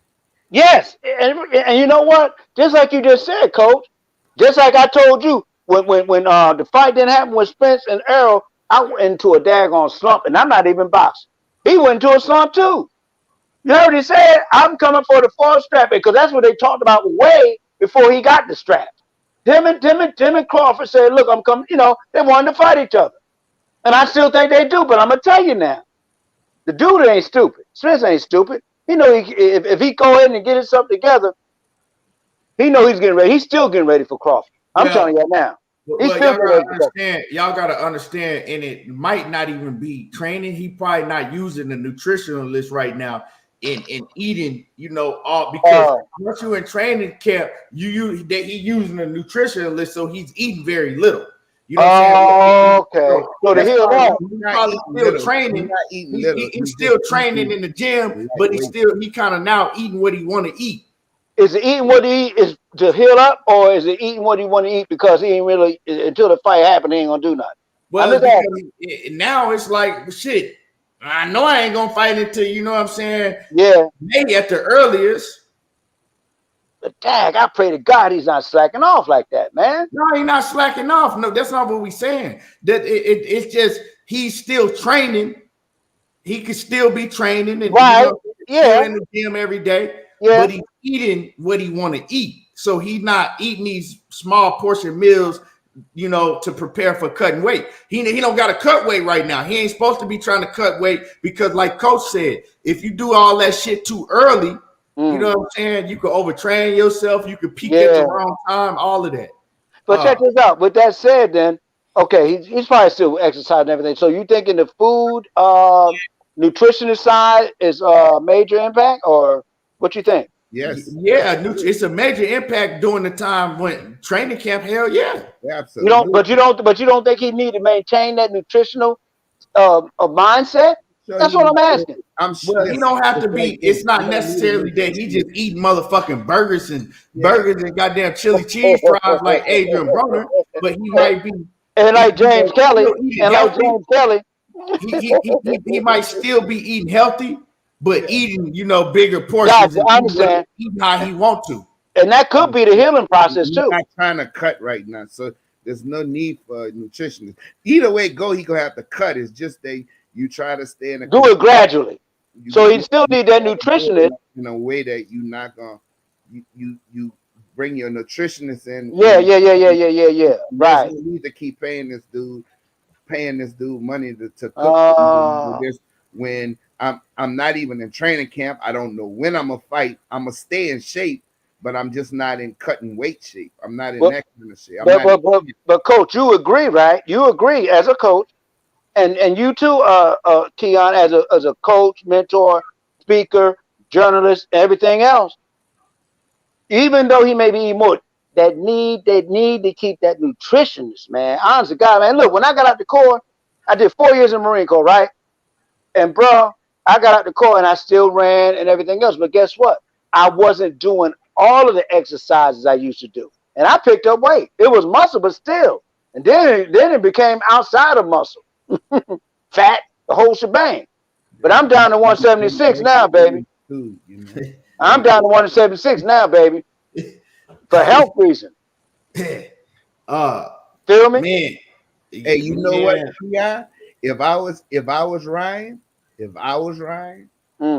I'd bring Frank Martin in my camp. Okay. Yeah. Yeah. Yeah. Goddamn sparring partner, coach. Huh? Frank Martin ain't no motherfucking sparring partner. No, but he's that assistant. That assistant. That's not true. Just think about it like this. When Bivol was about to fight Canelo and all that, shit, David Benavidez was sparring. It's not about that. It's about getting better. Not since David Benavidez, not this training camp, not since David Benavidez got on that kind of next level. Yes, sir. Hey, Keon. Yes, sir. I think you bring everybody in. You bring everybody in. David Benavidez did not spar Bivol when he was leading up to Canelo. He was talking about it. He was talking about that he had sparred Bivol in the past. Yeah, he didn't spar Bivol for the Canelo training camp. And Bivol put something on him too. No, he didn't. He put on Bivol. He did enough. He did enough to show that. I bet you Benavidez can't beat Bivol at 168. He can't beat him. Yeah, he can. No, sir. Man, you can't. But I'm gonna tell you, hold on. We're not getting into that. Hold on. But what I was saying though, right? What I was saying is that David Benavidez did not spar Bivol during the Canelo training camp. He was talking about how in the past him and Bivol had sparred. They didn't spar then. But Bivol and Frank Martin is not sparring. Frank Martin is not going into a camp with Ryan Garcia and sparring. Being a sparring partner. He's not a sparring partner. Nobody, hold on, listen. You don't understand. Sparring partner, it's not just being a sparring partner, bro. Sometimes you got, just like I could give you an example. Bro, there's people who are contenders who spar with fucking champions, bro. It happens all the time.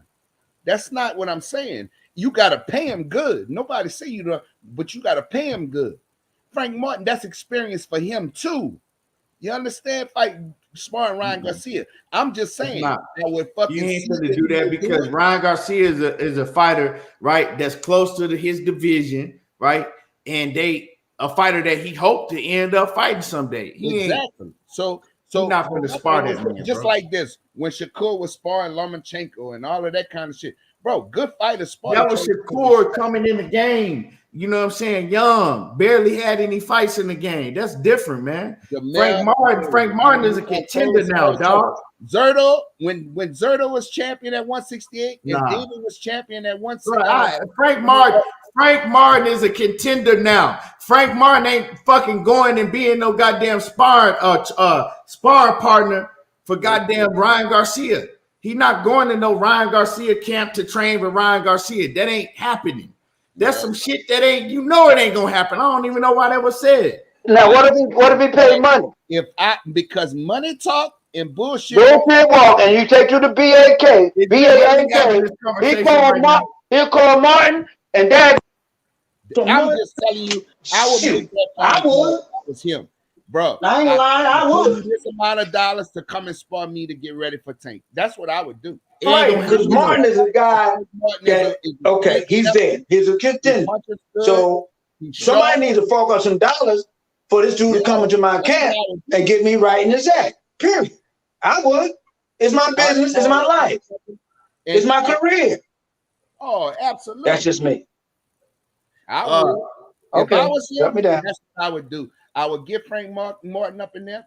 All the lefties that I could get that's around that size. Come on, Kay. Come on, don't do that to me, Kay. Who's strong? Talk to me, man. Don't do that. I'm sorry. About James.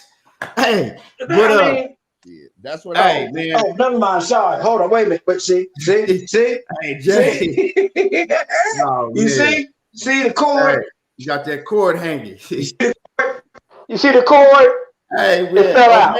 Omega. Hey, but I love you, Key. I love you, Key. You got to believe that, man. Honestly, God, I love you. I think I love your show. And you know how we do. And Coach, I appreciate you, man, because You may not agree with me on everything, but man, you and I are from the same generation.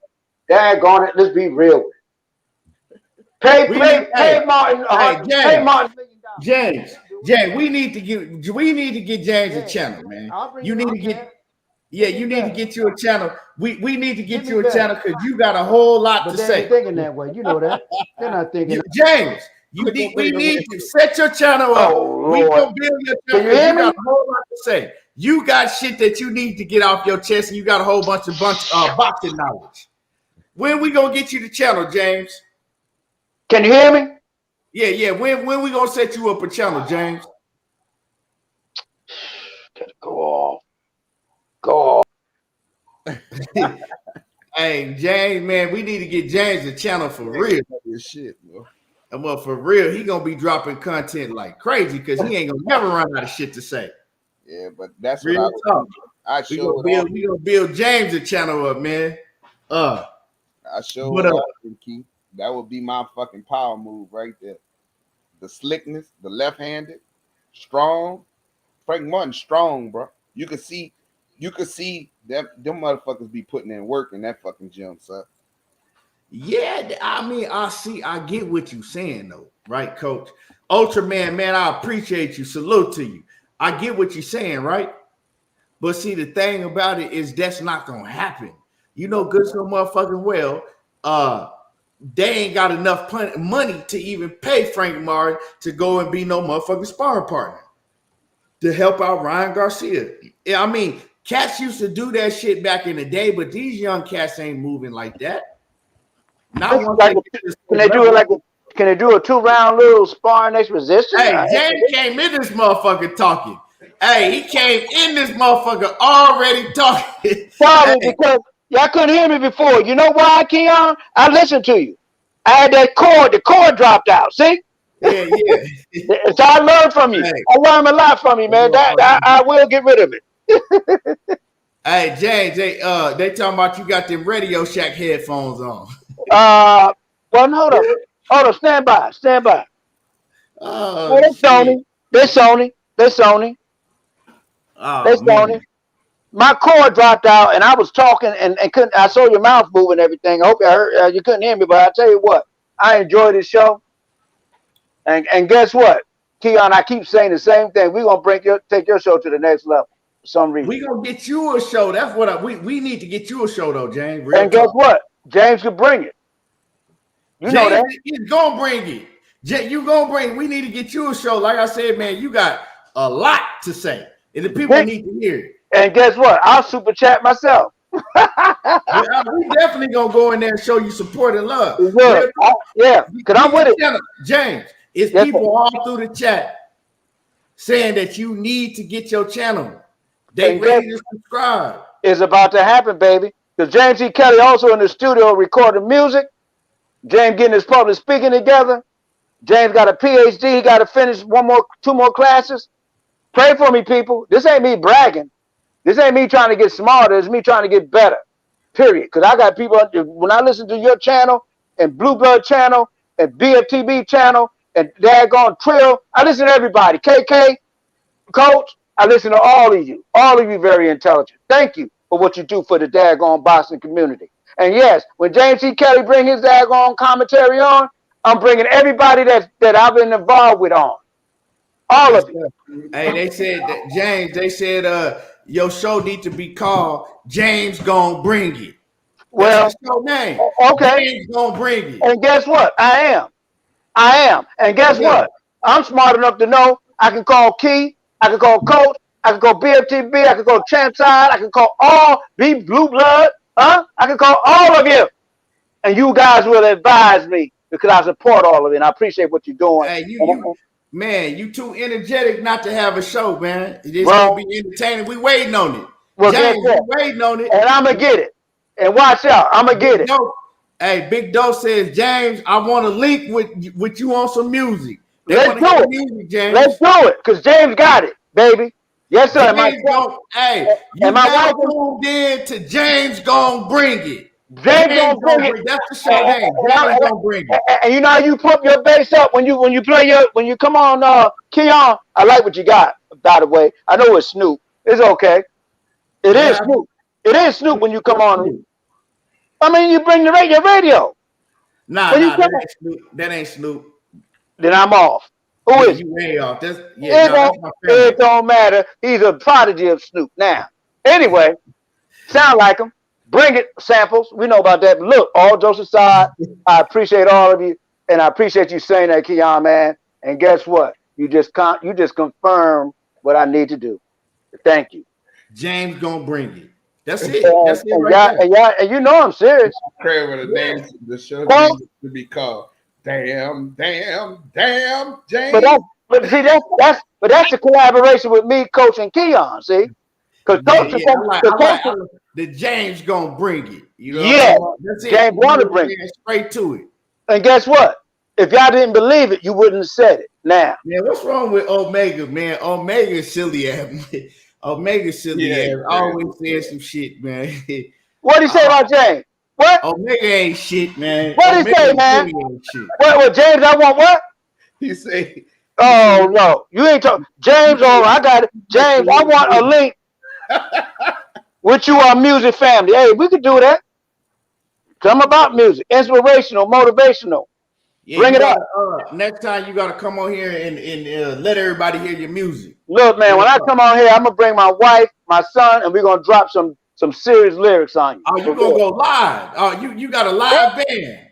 You gonna have a live band in the background? No, it's gonna be a cappella.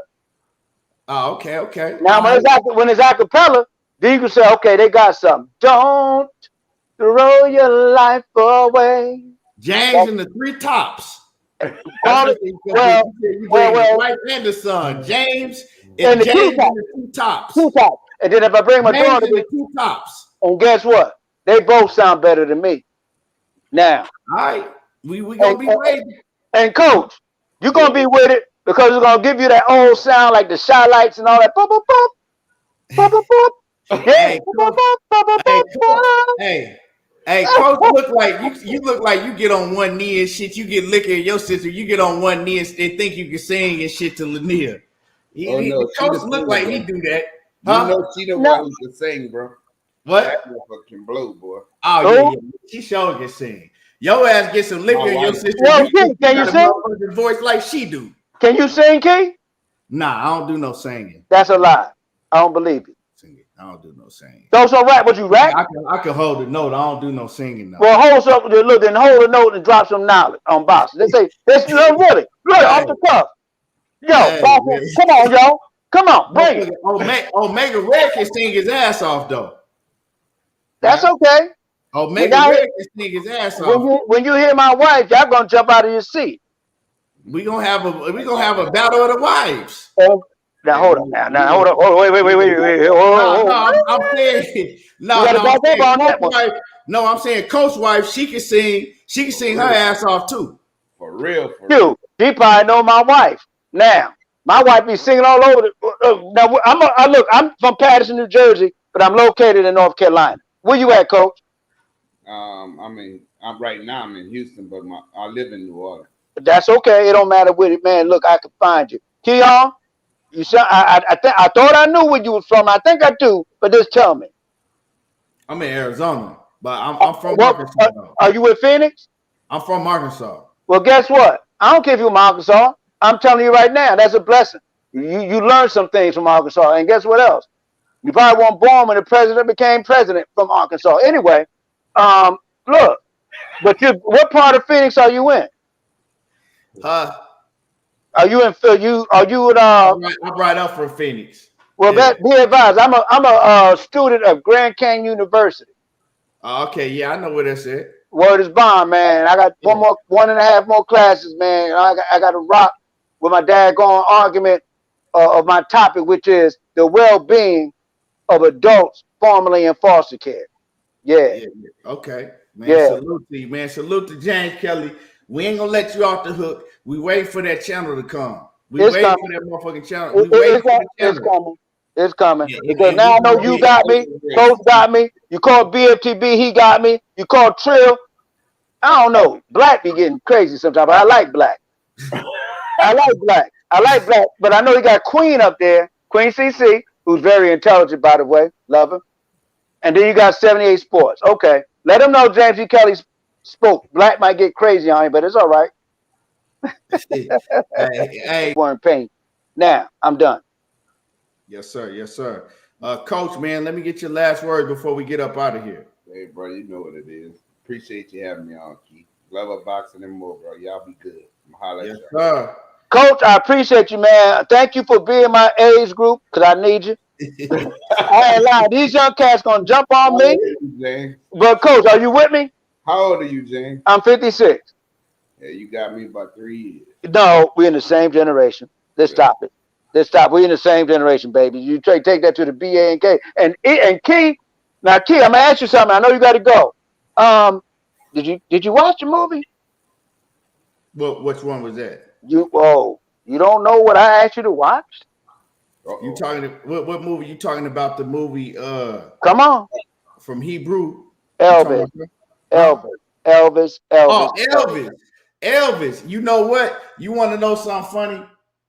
I went to turn it on one night, and my son got to hollering because he wanted to watch something different. My baby son. Yeah. And yeah. That's but guess what? I got back to it. But when it's right there in my it's in my on my TV, it's in my to watch list. And look, when you watch it, let your son I'm not saying they don't look, man, the racism is in it. But I'm gonna tell you right now, let your son watch it. It's education. My older son, he grown, but so he ain't in the house. But my little one, he only 2, so he ain't gonna know what the hell that is. My daughter was only 2. My daughter was only 2 when the Temptation movie came out. Now, yeah. And she was bopping up in the little, little kid, little thing you put the kids in. I'm like, yeah, exposing them to the music, baby. That's our history. Love you. God bless you. May heaven continue to shine upon you, your family, man. Yo, ETB, Keon T.